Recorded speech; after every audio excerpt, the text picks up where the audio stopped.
ಎಲ್ಲರಿಗೂ ಕರ್ತನಾದ ಯೇಸು ಕ್ರಿಸ್ತನ ಹೆಸರಿನಲ್ಲಿ ವಂದನೆಗಳು. ಪ್ರೀತಿಯ ದೇವರ ಮಕ್ಕಳೇ, ಬೈಬಲಲ್ಲಿರುವಂಥ ಎಲ್ಲರಿಗೂ ಅನುಮಾನವನ್ನು, ಪ್ರಶ್ನೆಯನ್ನು ಹುಟ್ಟಿಸಿರುವಂಥ ಒಂದು ಅಂಶವನ್ನು ಆಲೋಚನೆ ಮಾಡೋಣ.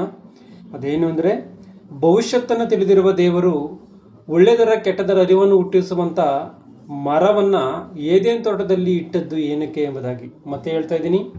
ಭವಿಷ್ಯತ್ತನ್ನು ತಿಳಿದಿರುವಂಥ ದೇವರು ಒಳ್ಳೆಯದರ ಕೆಟ್ಟದರ ಅರಿವನ್ನು ಹುಟ್ಟಿಸುವಂಥ ಮರವನ್ನು ಏದೇನ್ ವನದಲ್ಲಿ ಏನಕ್ಕೋಸ್ಕರ ಹುಟ್ಟಿಸಿದ್ರು ಎಂಬುದಾಗಿ. ದೇವರು ಭವಿಷ್ಯತ್ತನ್ನು ತಿಳಿದಂಥವನು ಎನ್ನುವಂಥದ್ದು ನಮಗೆ ಸ್ಪಷ್ಟವಾಗಿ ಗೊತ್ತಿದೆ.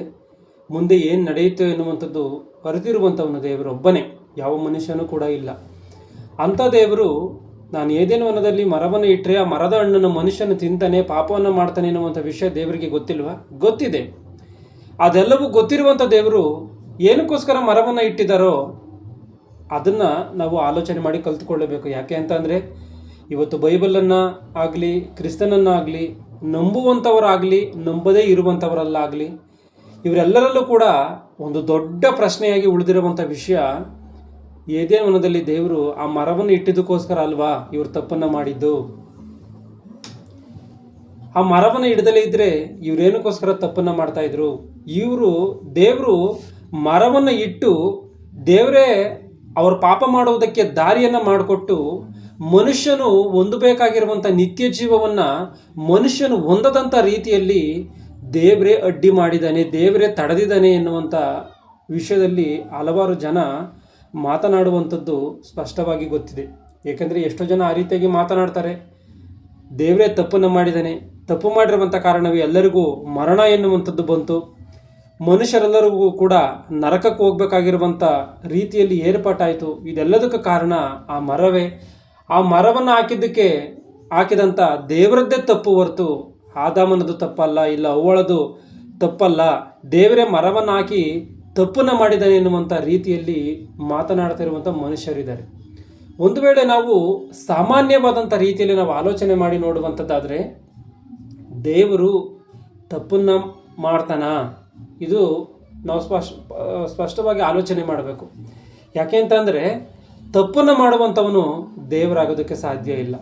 ಈಗ ನಾವು ದೇವರು ಅಂತೇಳಿ ಪರಿಶುದ್ಧನೆಂಬುದಾಗಿ ನಾವು ನಂಬಿಕೊಂಡಿದ್ದೀವಿ ಅಂತಂದರೆ, ಅಂಥ ದೇವರು ತಪ್ಪನ್ನು ಮಾಡ್ತಾನಾ?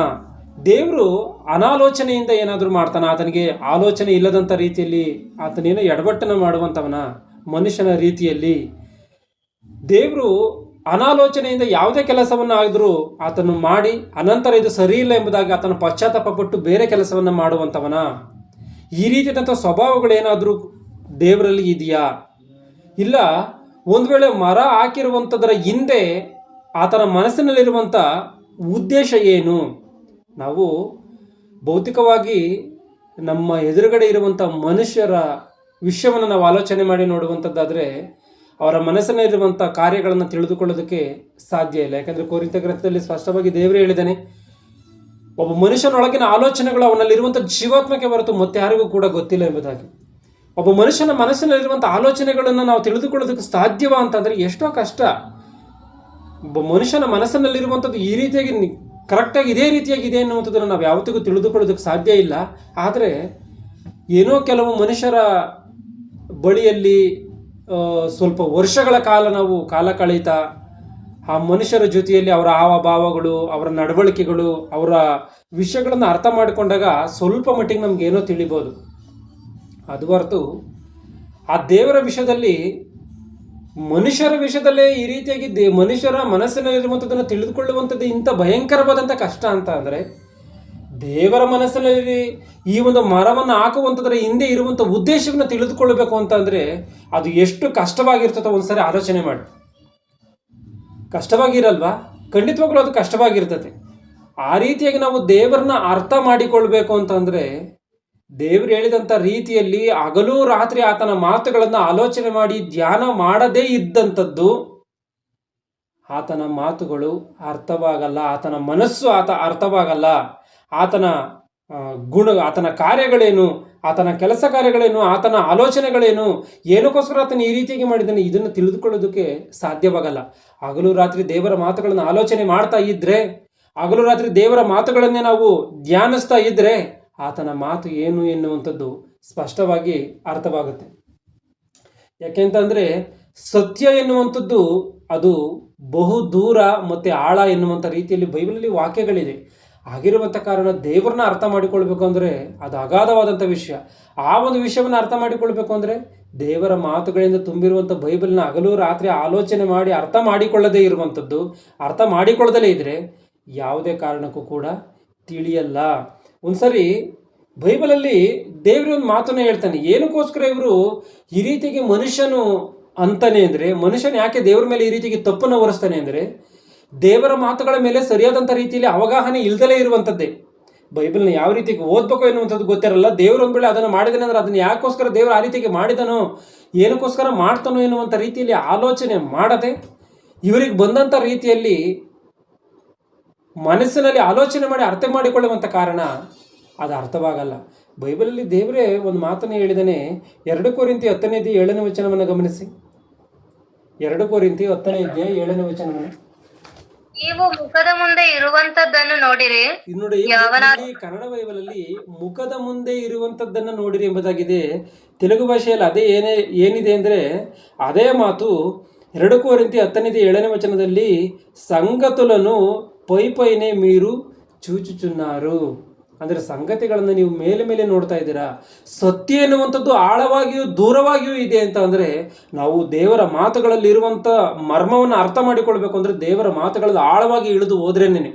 ಮೇಲೆ ನೋಡಿದ್ರೆ ಏನು ಕೂಡ ಅರ್ಥವಾಗಿ ಹೋಗಲ್ಲ. ನಾವು ಉದಾಹರಣೆಯಾಗಿ ನೋಡುವಂಥದ್ದಾದರೆ ನಾವು ಯಾವುದೋ ಈ ಲೋಕದಲ್ಲಿ ಒಂದು ಭೌತಿಕವಾಗಿ ವಸ್ತುಗಳನ್ನು ಕೊಂಡುಕೊಳ್ತಾ ಇರ್ತೀವಿ. ಆ ವಸ್ತುಗಳನ್ನು ಕೊಂಡುಕೊಂಡಾಗ ಅದ್ರ ಬಗ್ಗೆ ಎಷ್ಟರ ಮಟ್ಟಿಗೆ ನಾವು ಕೇರ್ ತಗೊಳ್ತೀವಿ ಅಂತ ಅಂದರೆ, ಒಂದು ನಾವು ತಾಳುವಂಥ ತರಕಾರಿಗಳಾಗಿರ್ಬೋದು, ಬಟ್ಟೆಗಳಾಗಿರ್ಬೋದು, ಯಾವುದೇ ದಿನಸಿಗಳಾಗಿರ್ಬೋದು, ಇಲ್ಲ ಯಾವುದೇ ಫರ್ನಿಚರ್ಗಳಾಗಿರ್ಬೋದು, ಅವುಗಳ ಬಗ್ಗೆ ಫುಲ್ಲಾಗಿ ನಾವು ಕಂಪ್ಲೀಟಾಗಿ ವಿಚಾರಿಸ್ತೀವಿ, ನೋಡ್ತೀವಿ, ತಿಳ್ಕೊಳ್ತೀವಿ. ಇದು ಚೆನ್ನಾಗಿದೆಯಾ, 2 ದಿನ ಬಾಳಿಕೆ ಬರುತ್ತೆ, 2 ದಿನ ಬಾಳಿಕೆ ಬರಲ್ಲ, ಒಂದು ವೇಳೆ ಇದು ಪ್ರಯೋಜನಕ್ಕೆ ಬರೋದಾದ್ರೆ ಯಾವ ರೀತಿಯಾಗಿ ಬರುತ್ತೆ, ಇದರೆಲ್ಲ ವಿಷಯದಲ್ಲಿ ನಾವು ಆಲೋಚನೆ ಮಾಡ್ತೀವಿ. ಅದ್ರ ಬಗ್ಗೆ ಚೆನ್ನಾಗಿ ಸಂಶೋಧನೆ ಮಾಡ್ತೀವಿ, ಚೆನ್ನಾಗಿ ಅದ್ರ ಬಗ್ಗೆ ನಾವು ಪರಿಶೋಧನೆ ಮಾಡ್ತೀವಿ, ಇದು ಯಾವ ರೀತಿಯಾಗಿದೆ ಅಂತಾನ. ಅಂದರೆ ಸ್ವಲ್ಪ ಕಾಲ ಮಾತ್ರವೇ ಇದ್ದು ಸ್ವಲ್ಪ ಕಾಲಕ್ಕೆ ನಾಶವಾಗಿ ಹೋಗುವಂಥ ಈ ಭೌತಿಕವಾದಂಥ ವಸ್ತುಗಳ ವಿಷಯದಲ್ಲಿ ಈ ರೀತಿಯಾಗಿ ಕೇರ್ ತೆಗೆದುಕೊಂಡು ತಲೆ ಕೆಡಿಸ್ಕೊಂಡು ಹುಡುಕ್ತೀವಿ ಅಂತ ಅಂದರೆ, ತಲೆ ಕೆಡಿಸ್ಕೊಂಡು ಅದ್ರ ಬಗ್ಗೆ ಆಲೋಚನೆ ಮಾಡ್ತೀವಿ ಅಂತ ಅಂದರೆ, ಶಾಶ್ವತವಾಗಿ ನಮ್ಮ ಆತ್ಮವನ್ನು ಜೀವಂತವಾಗಿರುವಂಥ ರೀತಿಯಲ್ಲಿ ಮಾಡುವಂಥ ವಾಕ್ಯಗಳ ವಿಷಯದಲ್ಲಿ ನಾವು ಪರಿಶೋಧನೆ ಮಾಡಲ್ವಾ? ವಾಕ್ಯಗಳ ವಿಷಯದಲ್ಲಿ ಪರಿಶೀಲನೆ ಮಾಡಲ್ವಾ? ಆ ರೀತಿಯಾಗಿ ಇವುಗಳ ಬಗ್ಗೆ ಪರಿಶೀಲನೆ ಮಾಡಲ್ಲ. ಆ ಶರೀರಕ್ಕೆ ಸುಖ ಕೊಡುವಂಥವುಗಳ ಬಗ್ಗೆ ಬಹಳವಾದಂಥ ರೀತಿಯಲ್ಲಿ ಆಲೋಚನೆ ಮಾಡ್ತೀವಿ, ಬಹಳವಾದಂಥ ರೀತಿಯಲ್ಲಿ ತಲೆ ಕೆಡಿಸ್ಕೊಳ್ತೀವಿ. ಈ ರೀತಿಯಾಗಿ ನಾವು ಈ ಶಾರೀರಿಕವಾಗಿರುವಂಥವುಗಳ ಮೇಲೆ ಮನಸ್ಸಿಟ್ಟು ಆತ್ಮಿಕವಾಗಿ ಇರುವಂಥ ದೇವರ ಮಾತುಗಳ ಮೇಲೆ ಮನಸ್ಸಿಡದೇ ಇರುವಂಥ ಕಾರಣವೇ ಇಂಥ ಅನುಮಾನಗಳು ಹುಟ್ಟುಕೊಂಡು ದೇವರ ಮರವನ್ನು ಹಾಕಿ ತಪ್ಪನ್ನು ಮಾಡಿದ್ದಾನೆ ಎನ್ನುವಂಥ ರೀತಿಯಲ್ಲಿ ನಾವು ಮಾತನಾಡ್ತೀವಿ. ದೇವರು ತಪ್ಪನ್ನು ಮಾಡ್ತಾನ, ಇಲ್ಲ ದೇವರು ಅನ್ಯಾಯವನ್ನು ಮಾಡ್ತಾನ? ಒಂದ್ಸರಿ ಯೋಬನ ಗ್ರಂಥದಲ್ಲಿ 34:10 ಏನಿದೆಯೋ ಗಮನಿಸಿ. ಯೋಬ 34:10. ಹೀಗಿರಲು ಬುದ್ಧಿವಂತರೇ, ನನ್ನ ಮಾತುಗಳನ್ನು ದೇವರು ಕೆಟ್ಟ ಮಾಡಾನೆಂಬ ಯೋಚನೆಯು, ಸರ್ವಶಕ್ತನು ಅನ್ಯಾಯವನ್ನು ನಡೆಸಾನೆಂಬ ಭಾವನೆಯು ದೂರವಾಗಿರಲಿ. ದೇವರು ಕೆಟ್ಟದ್ದನ್ನ ಮಾಡಲ್ಲ, ಮತ್ತೆ ಸರ್ವಶಕ್ತನು ಅನ್ಯಾಯವನ್ನ ಮಾಡಾನೆಂದು ಓದೋದನ್ನು ಮತ್ತೆ ಅನ್ಯಾಯವನ್ನು ನಡೆಸಾನೆಂಬ ಭಾವನೆಯು ದೂರವಾಗಿರಲಿ. ಅನ್ಯಾಯವನ್ನು ನಡೆಸ್ತಾನೆ ಎನ್ನುವಂತ ಭಾವನೆ ದೂರವಾಗಿರಲಿ. ನೀನು ಆ ರೀತಿಗೆ ಮಾತನಾಡುವಂಥದ್ದಲ್ಲ, ಆ ರೀತಿಗೆ ನೀನು ಆಲೋಚನೆ ಮಾಡ್ತೀಯ, ಅದು ತಪ್ಪು ಅಂತ. ಯಾಕೆಂದ್ರೆ ದೇವರು ಅನ್ಯಾಯವನ್ನು ಮಾಡುವಂಥವನಲ್ಲ. ಒಂದು ವೇಳೆ ಅನ್ಯಾಯ ಮಾಡುವಂಥವನಾದರೆ ಅದನ್ನು ದೇವರಾಗೋದಕ್ಕೆ ಸಾಧ್ಯ ಇಲ್ಲ. ಮತ್ತೇನು ಬರ್ತಾ ಸುವಾರ್ತೆಯಲ್ಲಿ 5:42-45 ವಚನಗಳಲ್ಲಿ ಸ್ಪಷ್ಟವಾಗಿ ನಮಗೆ ಕಾಣುತ್ತೆ. ದೇವರು ನೀತಿವಂತರ ಮೇಲೆ ಅನೀತಿವಂತರ ಮೇಲೆ ಮಳೆ ಸುರಿಸ್ತಾನೆ, ಸೂರ್ಯನ ಮೂಡುವಂತೆ ಮಾಡ್ತಾನೆ ಅಂತ. ದೇವರು ಒಂದು ವೇಳೆ ಅನ್ಯಾಯ ಮಾಡುವಂಥದ್ದಾಗಿದ್ದರೆ ದೇವರು ಯಾಕೆ ಈ ರೀತಿಯಾಗಿ ಒಳ್ಳೆಯವ್ರನ್ನ ಕೆಟ್ಟರ ಮೇಲೆ ಎಲ್ಲರನ್ನು ಕಾಪಾಡ್ತಾ ಇದ್ದ? ಯಾಕೆ ಅವತ್ತು ತಪ್ಪು ಮಾಡಿದ ತಕ್ಷಣ ಮನುಷ್ಯನನ್ನು ಪ್ರಾಣ ತೆಗಿತಾ ಇಲ್ಲ? ಆಲೋಚನೆ ಮಾಡಿ. ದೇವರಿಗೆ ಶಕ್ತಿ ಇಲ್ವಾ? ದೇವರಿಗೆ ಶಕ್ತಿ ಐತಿ. ಶಕ್ತಿ ಇದ್ರೂ ಕೂಡ ಆತನ ಯಾಕೆ ಸಾಯಿಸ್ತಂಥ ರೀತಿಯಲ್ಲಿ ಮನುಷ್ಯರನ್ನ ಸಹಿಸ್ತಾ ಇದ್ದಾನೆ? ಆಲೋಚನೆ ಮಾಡಿ. ಅಂದರೆ ದೇವರ ದೃಷ್ಟಿಯಲ್ಲಿ ಮನುಷ್ಯರೆಲ್ಲರೂ ಕೂಡ ಸಮಾನರು. ದೇವರ ದೃಷ್ಟಿಯಲ್ಲಿ ಮನುಷ್ಯರೆಲ್ಲರ ಮೇಲೆ ದೇವರ ಪ್ರೀತಿ ಇರುವಂಥ ಕಾರಣ ಇವತ್ತು ಬದಲಾಗ್ತಾರೆ ದೇವರ ಎದುರು ನೋಡ್ತಾ ಇದ್ದಾನೆ. ಆ ರೀತಿಯಾಗಿ ಮನುಷ್ಯನ ಈ ರೀತಿಯಾಗಿ ದೇವರ ಮೇಲೆ ತಪ್ಪನ್ನು ಹೊರಿಸಿ ಮಾತನಾಡ್ತಾ ಇದ್ದಾನೆ ಅಂದರೆ ನಾವೇನು ಮಾಡಬೇಕು ಗೊತ್ತಾ? ಅಂಥವ್ರನ್ನ ಕನಿಕರಿಸಿ ಅವರಿಗೆ ಉತ್ತರವನ್ನು ಕೊಡ್ಬೇಕಂತ. ಆ ರೀತಿಗೆ ದೇವ್ರ ಮಾತು ಹೇಳುತ್ತೆ. ಒಂದ್ಸರಿ ಯೂದನ ಗ್ರಂಥ 1:22 ಗಮನಿಸಿ. ಯೂದ 1:22 ಬೇಗ ಬೇಗ. ಸಂದೇಹ ಪಡುವ ಕೆಲವರಿಗೆ ಕರುಣೆಯನ್ನು ತೋರಿಸಿರಿ. ಸಂದೇಹ ಪಡುವ ಕೆಲವರಿಗೆ ಕರುಣೆಯನ್ನು ತೋರಿಸಿರಿ. ಬೆಂಕಿಯ ಬಾಯೊಳಗಿಂದ ಎಳಕೊಂಡು ರಕ್ಷಿಸಿರಿ. ಆ ಸಂದೇಹ ಪಡುವಂತವರಿಗೆ ಕರುಣೆಯನ್ನು ತೋರಿಸ್ಬೇಕಂತೆ, ಬೆಂಕಿಯ ಬಾಳಗಿಂದ ಎಳೆದುಕೊಂಡು ರಕ್ಷಿಸ್ಬೇಕಂತೆ. ಅಂದ್ರೆ ದೇವರ ಮಾತುಗಳ ವಿಷಯದಲ್ಲಿ ಯಾರೋ ಸಂದೇಹ ಪಡ್ತಾ ಇದ್ದೇನೆ ಅಂತಂದ್ರೆ ಕನಿಕರಿಸಿ ಉತ್ತರವನ್ನು ಕೊಡಬೇಕು. ಈಗ ನಾವು ಎಷ್ಟು ಜನ ಈ ರೀತಿಯಾಗಿ ದೇವರು ಮರವನ್ನು ಹಾಕಿ ತಪ್ಪನ್ನು ಮಾಡಿದ್ದಾರೆ ಎನ್ನುವಂಥ ರೀತಿಯಲ್ಲಿ ಸಂದೇಹ ಪಡ್ತಾ ಇದ್ದಾರೆ ಅಂತ ಅಂದರೆ ನಾವು ಕೂಡ ಕನಿಕರಿಸಿ ಉತ್ತರವನ್ನು ಕೊಡಬೇಕಾ? ಹೌದು. ಈಗ ಒಂದು ವೇಳೆ ದೇವರು ಆ ರೀತಿಯಾಗಿ ಮರವನ್ನು ಹಾಕಿ ತಪ್ಪನ್ನು ಮಾಡಿದನ, ಇಲ್ಲ ಮರವನ್ನು ಹಾಕಿ ಒಳ್ಳೆಯದನ್ನು ಮಾಡಿದನ? ಒಂದ್ಸರಿ ತಂದೆ ಉದ್ದೇಶವನ್ನು ನಾವು ಆಲೋಚನೆ ಮಾಡಿ ತಿಳಿದುಕೊಳ್ಳೋಣ. ಆದಿಕಾಂಡ ಗ್ರಂಥ 2ನೇ ಅಧ್ಯಾಯ 16-17 ಗಮನಿಸಿ. ಆದಿಕಾಂಡ ಗ್ರಂಥ 2ನೇ ಅಧ್ಯಾಯ 16-17. ಅಲ್ಲದೆ ಯೆಹೋವ ದೇವರು ಆ ಮನುಷ್ಯನಿಗೆ, ನೀನು ತೋಟದಲ್ಲಿರುವ ಎಲ್ಲಾ ಮರಗಳ ಹಣ್ಣುಗಳನ್ನು ಯಥೇಚ್ಛವಾಗಿ ತಿನ್ನಬಹುದು, ಒಳ್ಳೆಯದರ ಅರುಹನ್ನು ಹುಟ್ಟಿಸುವ ಮರದ ಹಣ್ಣನ್ನು ಮಾತ್ರ ತಿನ್ನಬಾರದು. ಈ ಅಂದ್ರೆ ಒಳ್ಳೆದರ ಕೆಟ್ಟದರ ಅರಿವನ್ನು ಹುಟ್ಟಿಸುವಂತ ಮರದ ಹಣ್ಣನ್ನು ಮಾತ್ರ ತಿನ್ನಬಾರದು. ಇಲ್ಲಿ ಗಮನಿಸಬೇಕಾಗಿರುವಂತ ವಿಚಾರ ಇದೆ. ದೇವರು ಮರದ ವಿಷಯದಲ್ಲಿ ಮೊದಲೇ ಹೇಳ್ತಾ ಇದ್ದಾರೆ, ನೋಡಪ್ಪ ಇದೆಲ್ಲ ತಿನ್ನು, ಆದ್ರೆ ಇದೊಂದು ಮರ ಇದೆ, ಇದನ್ನ ನೀನು ತಿನ್ನಬಾರದು, ಇದನ್ನು ನೀನು ಯಾವುದೇ ಕಾರಣಕ್ಕೂ ತಿನ್ನಬಾರದು ಎಂಬುದಾಗಿ ಮರದ ವಿಷಯದಲ್ಲಿ ದೇವರು ಮೊದಲೇ ಎಚ್ಚರಿಕೆಯನ್ನು ಕೊಡ್ತಾ ಇದ್ದೀನಿ. ಈ ಮಾತನ್ನ ಹೇಳ್ತಾ ಇದ್ದೀನಿ, ನೀನು ತಿನ್ನಕೂಡದು, ಇದನ್ನ ಬೇರೆ ಎಲ್ಲದನ್ನ ತಿನ್ನು, ಇದನ್ನ ಮಾತ್ರ ನೀನು ತಿನ್ನಕೂಡದು ಎಂಬುದಾಗಿ ಹೇಳ್ತಾ ಇದ್ದೇನೆ. ಆಲೋಚನೆ ಮಾಡಿ, ಇರುವಂತ ಲಕ್ಷಾಂತರ ಮರಗಳು ಇದೆಯೋ, ಆ ವನದಲ್ಲಿ ಎಷ್ಟು ಮರಗಳಿದೆಯೋ ಆ ಎಲ್ಲ ಮರಗಳಲ್ಲಿ ಒಂದು ಮರದ ಹಣ್ಣನ್ನು ಮಾತ್ರವೇ ತಿನ್ನಬೇಡ, ನೀನು ಇದ್ದಿದ್ದೆಲ್ಲ ತಿನ್ನು ಎಂಬುದಾಗಿ ಹೇಳ್ತಾ ಇದ್ದಾನೆ. ಅದು ಆದಾಮನಿಗೆ ಕಷ್ಟವಾ? ಆಲೋಚನೆ ಮಾಡಿ, ಆದಾಮನಿಗೆ ಏನಾದರೂ ಕಷ್ಟವಾ? ಇವತ್ತು ನಮ್ಮ ಟೇಬಲ್ ಮೇಲೆ ಒಂದು 20 ಥರದ ಊಟದಲ್ಲಿ 20 ಥರದ ಊಟವನ್ನು ಇಟ್ಟುಬಿಟ್ಟು ಇದೊಂದನ್ನು ಮಾತ್ರ ನೀನು ತಿನ್ನಬೇಡ ಅಂತ ಅಂದರೆ ಮನುಷ್ಯನಿಗೆ ಕಷ್ಟನಾ? ಇಲ್ಲ ನೀನು ಇವೆಲ್ಲವನ್ನ ತಿನ್ಬೇಡ, ಇದೊಂದನ್ನು ಮಾತ್ರ ತಿನ್ಬೇಕು ಅಂತ ಹೇಳಿದ್ರೆ ಆ ರೀತಿಯಾಗಿ ಕಷ್ಟನಾ? ಇದೊಂದನ್ನ ಬಿಟ್ಟು ನೀನು ಇದೆಲ್ಲ ತಿಂದ್ರೆ ಅಂದ್ರೆ ಅದೇ ಈಸಿ ಮನುಷ್ಯನಿಗೆ. ಆ ರೀತಿಗೆ ದೇವರು ಆದಾಮನಿಗೆ ಹೇಳ್ತಿರುವಂಥ ಮಾತು ಏನು ಅಂತಂದ್ರೆ, ನೀವು ಇವೆಲ್ಲವನ್ನ ತಿನ್ನು, ಆದರೆ ಇದೊಂದನ್ನು ತಿನ್ಬೇಡ ಎಂಬುದಾಗಿ ದೇವರು ಮೊದಲೇ ಆಜ್ಞೆ ಕೊಟ್ಟಿದ್ದಾನೆ. ಇದನ್ನು ಸ್ಪಷ್ಟವಾಗಿ ಗಮನಿಸಿ. ಆದರೆ ಆದಾಮನ ಏನು ಮಾಡಿದನೋ, ಆದಿಕಾಂಡ 3:11 ಗಮನಿಸಿ. ಆದಿಕಾಂಡ 3:11. ಅದಕ್ಕಾತನು, ನೀನು ಬೆತ್ತಲೆಯಾಗಿದೆ ಎಂದು ನಿನಗೆ ತಿಳಿಸಿದವರಾರು, ತಿನ್ನಬಾರದೆಂದು ನಾನು ಆಜ್ಞಾಪಿಸಿದ ಮರದ ಹಣ್ಣನ್ನು ತಿಂದಿಯಾ ಎಂದು ಕೇಳಲು, ತಿನ್ನಬಾರದೆಂದು ನಾನು ನಿನಗೆ ಆಜ್ಞಾಪಿಸಿದ, ಆಜ್ಞೆಯನ್ನು ಕೊಟ್ಟಂತ ಮರದ ಹಣ್ಣನ್ನು ನೀನು ತಿಂದಿದೀಯಾ, ನನ್ನ ಮಾತನ್ನು ನೀನು ಮೀರಿದೀಯಾ ಅಂತ ಹೇಳಿ ದೇವ್ರು ಕೇಳ್ತಾ ಇದ್ದಾರೆ. ಅಂದ್ರೆ ದೇವರು ಮರದ ಹಣ್ಣನ್ನು ತಿನ್ನಬೇಡದು ಎಂಬುದಾಗಿ ದೇವರೇ ಹೇಳಿದ್ದಾರೆ. ಇವನು ತಿಂದಿದ್ದಾನೆ, ತಿಂದಿದ ಮೇಲೆ ದೇವರು ಕೇಳ್ತಾ ಇದ್ದಾರೆ, ನೀನು ತಿಂದುಬಿಟ್ಟಿದೆಯಾ ಎಂಬುದಾಗಿ. ಆನಂತರ ಏನಾಗುತ್ತೆ? ಶಾಪ ಎನ್ನುವಂಥದ್ದು ಬರುತ್ತೆ. ಅವಳಿಗೆ ಶಾಪ, ಆದಾಮನಿಗೆ ಶಾಪ, ಸರ್ಪಕ್ಕೆ ಶಾಪ, ಈ ರೀತಿಯಾಗಿ ಶಾಪಗಳು ಎನ್ನುವಂಥದ್ದು ಬರುತ್ತೆ. ಆದಿಕಾಂಡ 3ನೇ ಅಧ್ಯಾಯ 17-18 ಗಮನಿಸಿ. ಆದಿಕಾಂಡ 3:17-18. ಮತ್ತು ಪುರುಷನಿಗೆ, ತಿನ್ನಬಾರದೆಂದು ನಾನು ನಿನಗೆ ಆಜ್ಞಾಪಿಸಿದ ಮರದ ಫಲವನ್ನು ನೀನು ಹೆಂಡತಿಯ ಮಾತು ಕೇಳಿ ತಿಂದ ಕಾರಣ ನಿನ್ನ ನಿಮಿತ್ತ ಭೂಮಿಗೆ ಶಾಪ ಬಂತು, ನಿನ್ನ ಜೀವಮಾನ ದುಡಿದು ಭೂಮಿಯ ಹುಟ್ಟುವಳಿಯನ್ನು ತಿನ್ನಬೇಕು. ಗಮನಿಸಿ, ಇಲ್ಲಿ ಏನಿದೆಯೋ ಸಾಕು, ಒಂದ್ ನಿಮಿಷ. ದೇವ್ರೆ ತಿನ್ನಬೇಡ ಅಂತ ಹೇಳಿದ್ರು ಕೂಡ ಅವನು ತಿಂದಿದ್ದಾರೆ ಅಂತ ಅಂದ್ರೆ ತಿಂದಿರುವಂತ ಇವರದ್ದು ತಪ್ಪ, ಮರವನ್ನು ಹಾಕಿರುವಂತ ದೇವರದ್ದು ತಪ್ಪ? ಆಲೋಚನೆ ಮಾಡ್ಬೇಕು. ಈಗ ನೀವೇ ತೀರ್ಪನ್ನ ಮಾಡಬೇಕು. ದೇವರು ಮರವನ್ನು ಹಾಕಿದ್ದಾರೆ, ತಿನ್ನಬೇಡ್ರಿ ಎಂಬುದಾಗಿ ಹೇಳಿದ್ದಾರೆ. ದೇವರು ಹೇಳಿದರೆ ಬಾಯಿ ಬಿಟ್ಟು ನೀನು ತಿನ್ನಬೇಡ್ರಿ ಎಂಬುದಾಗಿ ಹೇಳಿದ್ದಾರೆ. ಆ ರೀತಿಯಾಗಿ ದೇವರ ಮಾತನ್ನ ಹೇಳಿದ್ರು ಕೂಡ ತಿಂದಿರುವಂತ ಇವರದ್ದು ತಪ್ಪ, ಮರವನ್ನು ಹಾಕಿರುವಂತ ದೇವರದ್ದು ತಪ್ಪ? ಆಲೋಚನೆ ಮಾಡಬೇಕು. ದೇವರು ಮರವನ್ನು ಹಾಕಿದ್ದಾನೆ, ಎಚ್ಚರಿಕೆಯನ್ನು ಕೊಟ್ಟಿದ್ದಾನೆ, ತಿನ್ನಬೇಡ್ರಿ ಎಂಬುದಾಗಿ ಹೇಳಿದ್ದೇನೆ.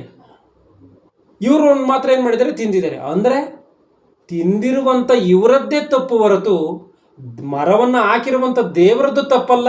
ನೀನು ತಿನ್ನಬೇಡ್ರಿ ಅಂತ ಹೇಳಿರುವಂಥ ದೇವ್ರದ್ದು, ಅದು ಕೂಡ, ಆ ಮಾತು ಕೂಡ ದೇವ್ರದ್ದು ತಪ್ಪಲ್ಲ. ಮರವನ್ನು ಹಾಕಿದ್ದಾರೆ, ತಿನ್ನಬೇಡ್ರಿ ಅಂತ ಹೇಳಿದ್ದಾರೆ. ಇವರು ಏನು ಮಾಡಿದ್ದಾರೆ? ದೇವ್ರ ಮಾತನ್ನ ಕೇಳಿದ್ದಾರೆ, ಆದರೂ ಹೋಗಿ ತಿಂದಿದ್ದಾರೆ. ಆಲೋಚನೆ ಮಾಡಿ, ದೇವರು ಇಷ್ಟಕ್ಕೂ ಮರವನ್ನು ಏನಕ್ಕೋಸ್ಕರ ಹಾಕಿದ್ರು? ಒಂದ್ಸಾರಿ ನಾವು ಸ್ಪಷ್ಟವಾಗಿ ಆಲೋಚನೆ ಮಾಡಬೇಕಾಗಿರುವಂಥ ಒಂದು ವಿಷಯ ಇದೆ. ಅದೇನು ಅಂತಂದರೆ, ನಾವೆಲ್ಲರೂ ಕೂಡ ದೇವರಿಂದ ಬಂದಿರುವಂಥವ್ರು. ಕೀರ್ತನೆಗಳಲ್ಲಿ ಸ್ಪಷ್ಟವಾಗಿ ಮಾತುಗಳು ಕಾಣುತ್ತೆ, ದೇವರೇ ನೀನೇ ನನ್ನ ಪಾನವು ಎಂಬುದಾಗಿ. ಪಾಲು ಅಂತ ಅಂದರೆ ನಾವೆಲ್ಲರೂ ಕೂಡ ದೇವರ ಭಾಗಗಳ, ದೇವರಿಂದ ಬಂದಂಥವರ ಅಂತಂದರೆ ಹೌದು. ಅದು ಯಾವ ರೀತಿಯಾಗಿ ದೇವರಿಂದ ಬಂದಂಥವರು? ಇವತ್ತು ನಾವು ಭೌತಿಕವಾಗಿ ನಾಯಿಗಳಿರುತ್ತೆ, ನಮ್ಮ ಮದಿಗಳಲ್ಲಿ ನಾಯಿಗಳಿರುತ್ತೆ. ಆ ನಾಯಿಗಳಿಗೆ ಮರಿಗಳು ಹುಟ್ಟಿದ್ರೆ ಏನು ಹೇಳ್ತಾರೆ? ನಾಯಿ ಮರಿ ಎಂಬುದಾಗಿ ಹೇಳ್ತಾರೆ. ದೊಡ್ಡದಾದರೆ ನಾಯಿ ಎಂಬುದಾಗಿ ಹೇಳ್ತಾರೆ. ಕಾಗೆಗೆ ಮರಿ ಹುಟ್ಟಿದ್ರೆ ಕಾಗೆ ಮರಿ ಎಂಬುದಾಗಿ ಹೇಳ್ತಾರೆ. ಆ ಮರಿ ದೊಡ್ಡದಾದರೆ ಕಾಗೆ ಎಂಬುದಾಗಿ ಹೇಳ್ತಾರೆ. ಹಾವಿಗೆ ಮರಿ ಇದ್ದರೆ ಹಾವಿನ ಮರಿ ಎಂಬುದಾಗಿ ಹೇಳ್ತಾರೆ. ಅದು ದೊಡ್ಡದಾದರೆ ಹಾವು ಎಂಬುದಾಗಿ ಹೇಳ್ತಾರೆ.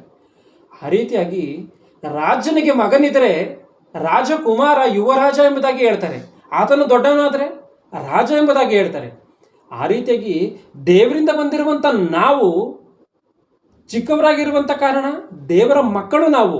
ದೊಡ್ಡವರಾದರೆ ನಾವೆಲ್ಲರೂ ಕೂಡ ದೇವರುಗಳೇ. ನಾವೆಲ್ಲರೂ ದೇವರುಗಳು. ಯೇಸು ಕ್ರಿಸ್ತನೇ ಮಾತನ್ನೇ ಹೇಳ್ತಾನೆ. ಗಮನಿಸಿ, ಯೋಹಾನ ಸ್ಪಷ್ಟವಾಗಿ ಆತನ ಹೇಳ್ತಾನೆ, ಆತನ ಮಾತುಗಳನ್ನು ಹೊಂದಿರುವಂಥವ್ರನ್ನ ದೇವರುಗಳೆಂಬುದಾಗಿ ನಿಮ್ಮ ಧರ್ಮಶಾಸ್ತ್ರದಲ್ಲಿ ಬರೆದಿದೆಯಲ್ಲ ಅಂತ. ಆಗಿರುವಂಥ ಕಾರಣ ನಾವು ದೇವರುಗಳ ಅಂದರೆ ದೇವರುಗಳೇ ಅಂತಲೇ ಸ್ಪಷ್ಟವಾಗಿ ದೇವರೇ ಸಾಕ್ಷಿಯನ್ನು ಕೊಡ್ತಾನೆ. ಒಂದ್ಸರಿ ಕೀರ್ತನೆಗಳು 82ನೇ ಕೀರ್ತನೆ 2ನೇ ವಚನದಿಂದ 6ನೇ ವಚನವನ್ನು ಗಮನಿಸಿ ಡೈರೆಕ್ಟಾಗಿ. 82ನೇ ಕೀರ್ತನೆ 6ನೇ ವಚನವನ್ನ ನೀವು ದೇವರುಗಳು ಎಲ್ಲರೂ ಪರಸ್ಪರ ನಮ್ಮ ಗಮನಿಸಿ. ನೀವು ದೇವರುಗಳು, ಇದು ಯಾರು ಹೇಳ್ತಿರುವಂಥದ್ದು? ದೇವ ಸಾಕ್ಷಾತ್ ದೇವರೇ ಹೇಳ್ತಿರುವಂಥದ್ದು. ನೀವು ದೇವರುಗಳು, ಎಲ್ಲರೂ ಪರಾತ್ಪರನ ಮಕ್ಕಳು.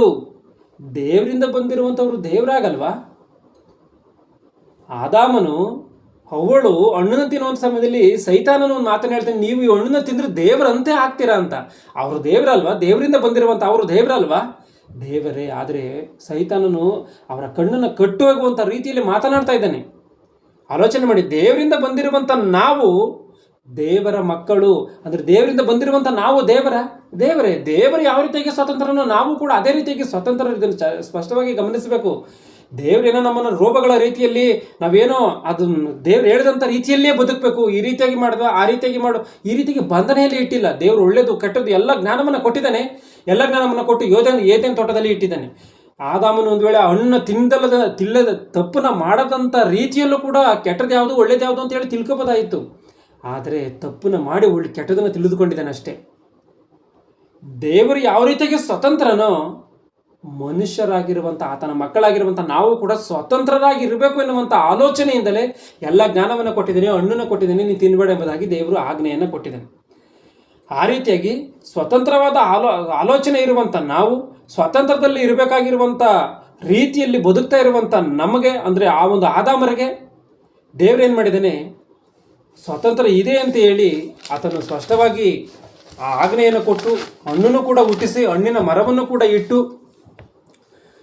ದೇವರೇನು ಮಾಡಿದ್ದಾನೆ? ಅಲ್ಲಿ ಬಿಟ್ಟಿದ್ದಾನೆ. ಆದರೆ ಸ್ವತಂತ್ರವನ್ನು ಹೊಂದಿದ್ದಂಥ ಆದಾಮ ಅವರು ಏನು ಮಾಡಿದ್ದಾರೆ? ತಪ್ಪನ್ನು ಮಾಡಿದ್ದಾರೆ. ದೇವರ ಮಾತನ್ನು ಮೀರಿದ್ದಾರೆ. ದೇವರು ಸ್ವತಂತ್ರವನ್ನು ಕೊಟ್ಟಿದ್ದು ತಪ್ಪನ್ನೇ ಮಾಡೋದಕ್ಕ? ಆಲೋಚನೆ ಮಾಡಿ. ಆದಾಮ ಅವರಿಗೆ ಇಂಥ ಸ್ವತಂತ್ರವನ್ನು ಕೊಟ್ಟಿದ್ದು ಮನುಷ್ಯನಿಗೆ ತಪ್ಪನ್ನು ಮಾಡೋದಕ್ಕ? ನಮಗಿರುವಂಥ ಸ್ವಾತಂತ್ರ್ಯವನ್ನು ಯಾವುದಕ್ಕೆ ಬಳಸಬೇಕೋ ಇಲ್ಲ ಯಾವುದಕ್ಕೆ ಬಳಸಬಾರ್ದೋ ಎನ್ನುವಂಥ ವಿಷಯದಲ್ಲಿ ಪೌಲನೊಂದು ಮಾತನ್ನು ಹೇಳ್ತಾನೆ. ಗಲಾತ್ಯದವರಿಗೆ ಬರೆದ ಪುಸ್ತಕ 5ನೇ ಅಧ್ಯಾಯ 13ನೇ ವಚನವನ್ನು ಗಮನಿಸಿ. ಗಲಾತ್ಯ 5:13.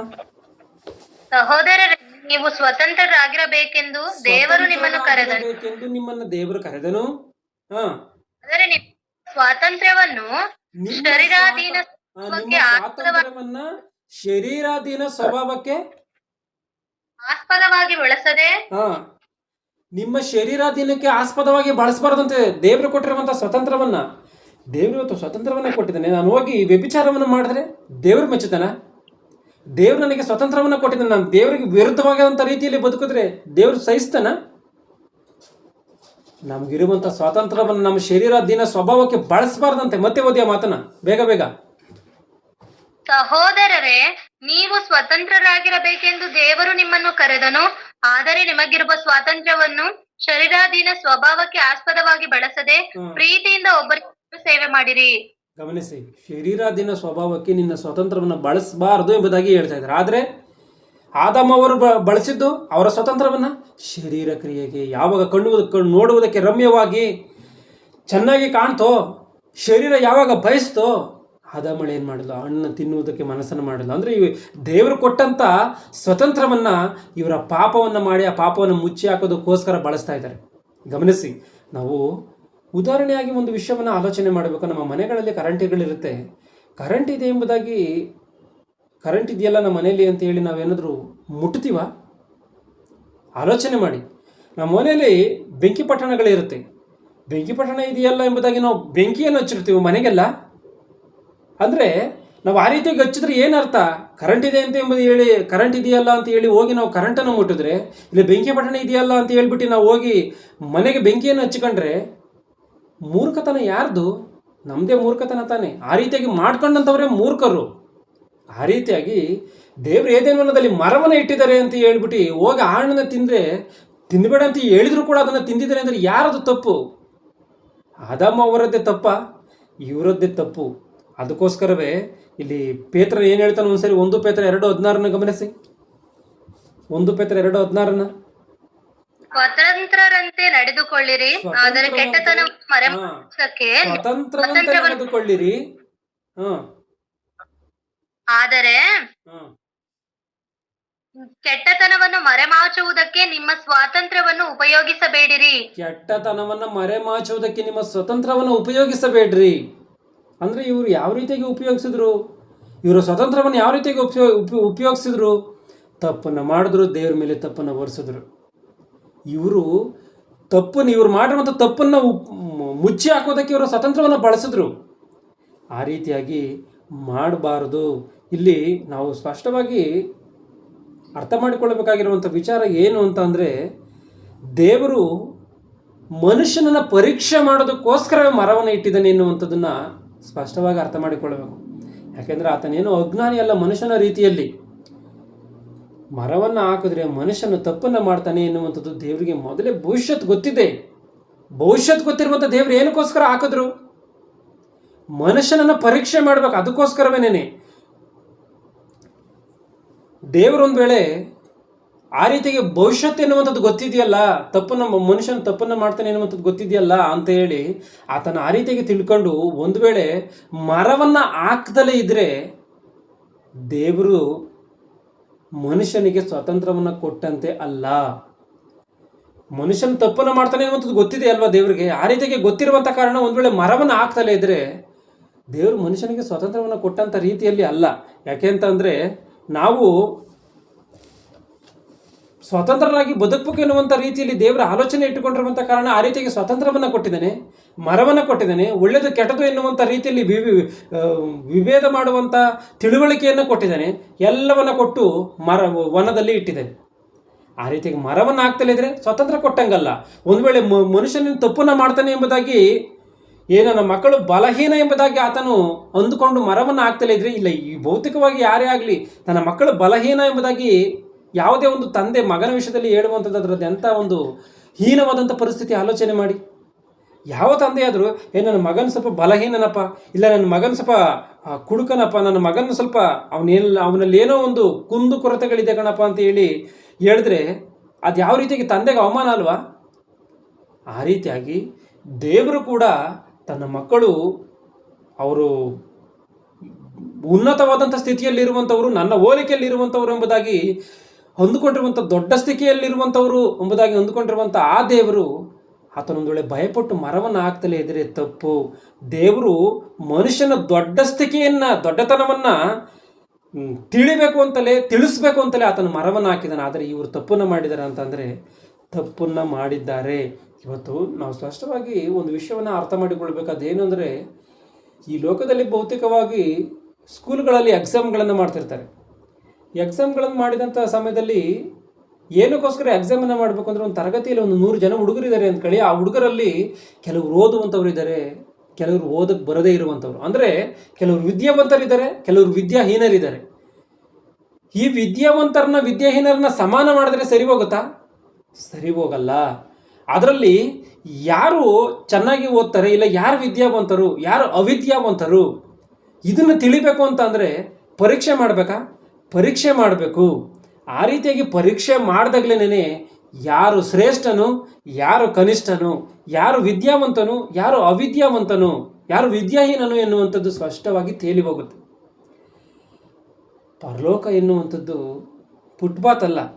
ಪರಲೋಕ ಎನ್ನುವಂಥದ್ದು ಶ್ರೇಷ್ಠವಾದಂಥ ಲೋಕ. ಅದು ಆ ಲೋಕಕ್ಕೆ ದುಷ್ಟರೆಲ್ಲ ಹೋಗಂಗಿಲ್ಲ. ದೇವರ ಮಾತಿನಂತೆ ನೀತಿಯಿಂದ ಬದುಕಿದಂಥವ್ರು ಮಾತ್ರವೇ ಅಲ್ಲಿಗೆ ಹೋಗ್ಬೇಕಾಗಿರುವಂಥದ್ದು. ಅದಕ್ಕೋಸ್ಕರವೇ ದೇವರು ಏನು ಮಾಡ್ತಾನೆ, ಇಂಥ ಒಂದು ಪರೀಕ್ಷೆಗಳನ್ನು ಇಡ್ತಾ ಇದ್ದಾನೆ. ಗಮನಿಸಿ, ಈ ರೀತಿಯಾಗಿ ಪರೀಕ್ಷೆಗಳನ್ನು ಇಟ್ಟು ಮನುಷ್ಯನನ್ನು ಯಾವ ರೀತಿಯಾಗಿ ಬದುಕ್ತಾನೆ ಎಂಬುದಾಗಿ ನೋಡ್ತಾನೆ. ಇವತ್ತು ಸ್ಪಷ್ಟವಾಗಿ ನಾವು ಒಂದು ಅರ್ಥ ಮಾಡಿಕೊಳ್ಬೇಕು. ಮನುಷ್ಯನ ದೊಡ್ಡತನ ತಿಳಿಬೇಕು ಅಂತಂದರೆ, ಮನುಷ್ಯನ ಶ್ರೇಷ್ಠತೆ ಏನು ಅಂತ ತಿಳಿಬೇಕು ಅಂತಂದರೆ, ತಪ್ಪು ಮಾಡುವುದಕ್ಕೆ ಅವಕಾಶ ಇದ್ದರೂ ಕೂಡ ತಪ್ಪು ಮಾಡದೇ ಇರುವಂಥವನು ಶ್ರೇಷ್ಠನ, ತಪ್ಪು ಮಾಡುವುದಕ್ಕೆ ಅವಕಾಶವೇ ಇಲ್ಲದೇ ಇದ್ದರೂ ಕೂಡ ತಪ್ಪು ಮಾಡದೇ ಇರುವಂಥವನು ಶ್ರೇಷ್ಠನ? ಆಲೋಚನೆ ಮಾಡಿ. ನಾನು ಹೇಳಿದ್ದನ್ನು ಮತ್ತೆ ಹೇಳ್ತಾ ಇದ್ದೀನಿ, ಗಮನಿಸಿ. ಒಬ್ಬ ಮನುಷ್ಯನಿಗೆ ತಪ್ಪನ್ನು ಮಾಡೋದಕ್ಕೆ ಅವಕಾಶ ಇದೆ. ಒಬ್ಬ ಮನುಷ್ಯನಿಗೆ ತಪ್ಪನ್ನು ಮಾಡೋದಕ್ಕೆ ಅವಕಾಶ ಇದೆ. ತಪ್ಪು ಮಾಡೋದಕ್ಕೆ ಅವಕಾಶ ಇದ್ದರೂ ಕೂಡ ತಪ್ಪನ್ನು ಮಾಡ್ದಲೇ ಇರುವಂಥವನು ಶ್ರೇಷ್ಠನ? ತಪ್ಪು ಮಾಡೋದಕ್ಕೆ ಯಾವುದೇ ಅವಕಾಶನೇ ಇಲ್ಲ, ಆ ರೀತಿಯಾಗಿ ತಪ್ಪು ಮಾಡ್ದಲೇ ಇರುವಂಥವನು ಶ್ರೇಷ್ಠನ ಅಂತ ಅಂದರೆ, ತಪ್ಪು ಮಾಡುವುದಕ್ಕೆ ಅವಕಾಶ ಇದ್ದರೂ ಕೂಡ ತಪ್ಪು ಮಾಡ್ದಲೇ ಇರುವಂಥವನೇ ಶ್ರೇಷ್ಠ ಹೊರತು, ತಪ್ಪು ಮಾಡೋದಕ್ಕೆ ಯಾವುದೇ ಅವಕಾಶ ಇಲ್ಲ ಅದಕ್ಕೋಸ್ಕರವೇ ಅವನು ಒಳ್ಳೆ ರೀತಿಯಾಗಿ ಬದುಕಿದ್ದಾನೆ ಅಂತಂದರೆ ಅವನಿಗೆ ಯಾವ ಬೆಲೆ ಇಲ್ಲ. ಆ ರೀತಿಯಾಗಿ ಇವತ್ತು ದೇವರೇನು ಮಾಡ್ತಾರೆ, ಪರೀಕ್ಷೆಗೋಸ್ಕರ ಮರವನ್ನು ಇಟ್ಟಿದ್ದಾನೆ. ಮರವನ್ನು ಇಟ್ಟು ಇವರ ಒಂದು ಶ್ರೇಷ್ಠತೆ ಏನು ಎಂಬುದನ್ನು ತಿಳ್ಕೊಳ್ಳೋದಕ್ಕೋಸ್ಕರವೇ ದೇವರು ಆ ಮರವನ್ನು ಹಾಕಿರುವಂಥದ್ದು ಸತ್ಯವಾದಂಥ ವಿಚಾರ. ಇವರ ಒಂದು ಶ್ರೇಷ್ಠತೆ ತಿಳಿಬೇಕು ಅಂದರೆ, ಇವರ ಒಂದು ನಿಜ ಸ್ವರೂಪ ತಿಳಿಬೇಕು ಅಂದರೆ ಮರವು ಇರಲೇಬೇಕು. ಇವತ್ತು ಈ ಲೋಕದಲ್ಲಿ ಹಲವಾರು ಪಾಪವೇ ತುಂಬಿರುವಂಥ ಲೋಕ ಇದೆ. ಯಾಕೆಂದರೆ 1 ಯೋಹನ 5:19 ಮಾತು ಸ್ಪಷ್ಟವಾಗಿ ಕಾಣುತ್ತೆ, ನಾವು ದೇವರಿಂದ ಹುಟ್ಟಿದವರೆಂದು ಈ ಲೋಕವು ಕೆಡುಕನ ವಶದಲ್ಲಿ ಬಿದ್ದಿದೆ ಎಂದು. ಈ ಲೋಕವೆಲ್ಲವೂ ಕೆಡುಕನ ವಶದಲ್ಲಿ ಬಿದ್ದಿದೆ ಅಂತ. ಈ ಕೆಡುಕನ ವಶದಲ್ಲಿ ಬಿದ್ದಿರುವಂಥ ಈ ಪಾಪವೇ ತುಂಬಿರುವಂಥ ಲೋಕದಲ್ಲಿ ಪಾಪ ಇಲ್ಲದಂಥ ರೀತಿಯಲ್ಲಿ ಯಾವನು ಬದುಕ್ತಾನೆ ಅವನೇ ಶ್ರೇಷ್ಠನು. ತಪ್ಪು ಮಾಡೋದಕ್ಕೆ ಅವಕಾಶ ಇದ್ದರೂ ಕೂಡ ತಪ್ಪು ಮಾಡದೇ ಇರುವಂಥ ಕ್ರಿಸ್ತನು ಶ್ರೇಷ್ಠನು. ನಾವೆಲ್ಲರೂ ಕೂಡ ತಪ್ಪು ಮಾಡೋದಕ್ಕೆ ಅವಕಾಶನೂ ಇದೆ, ತಪ್ಪು ಕೂಡ ಮಾಡಿಬಿಟ್ಟಿದ್ದೀವಿ. ಎಲ್ಲರೂ ಕೂಡ ಪಾಪಿಗಳೇ. ಯೇಸು ಕ್ರಿಸ್ತನು ಒಬ್ಬನೇ ಪರಿಶುದ್ಧನು.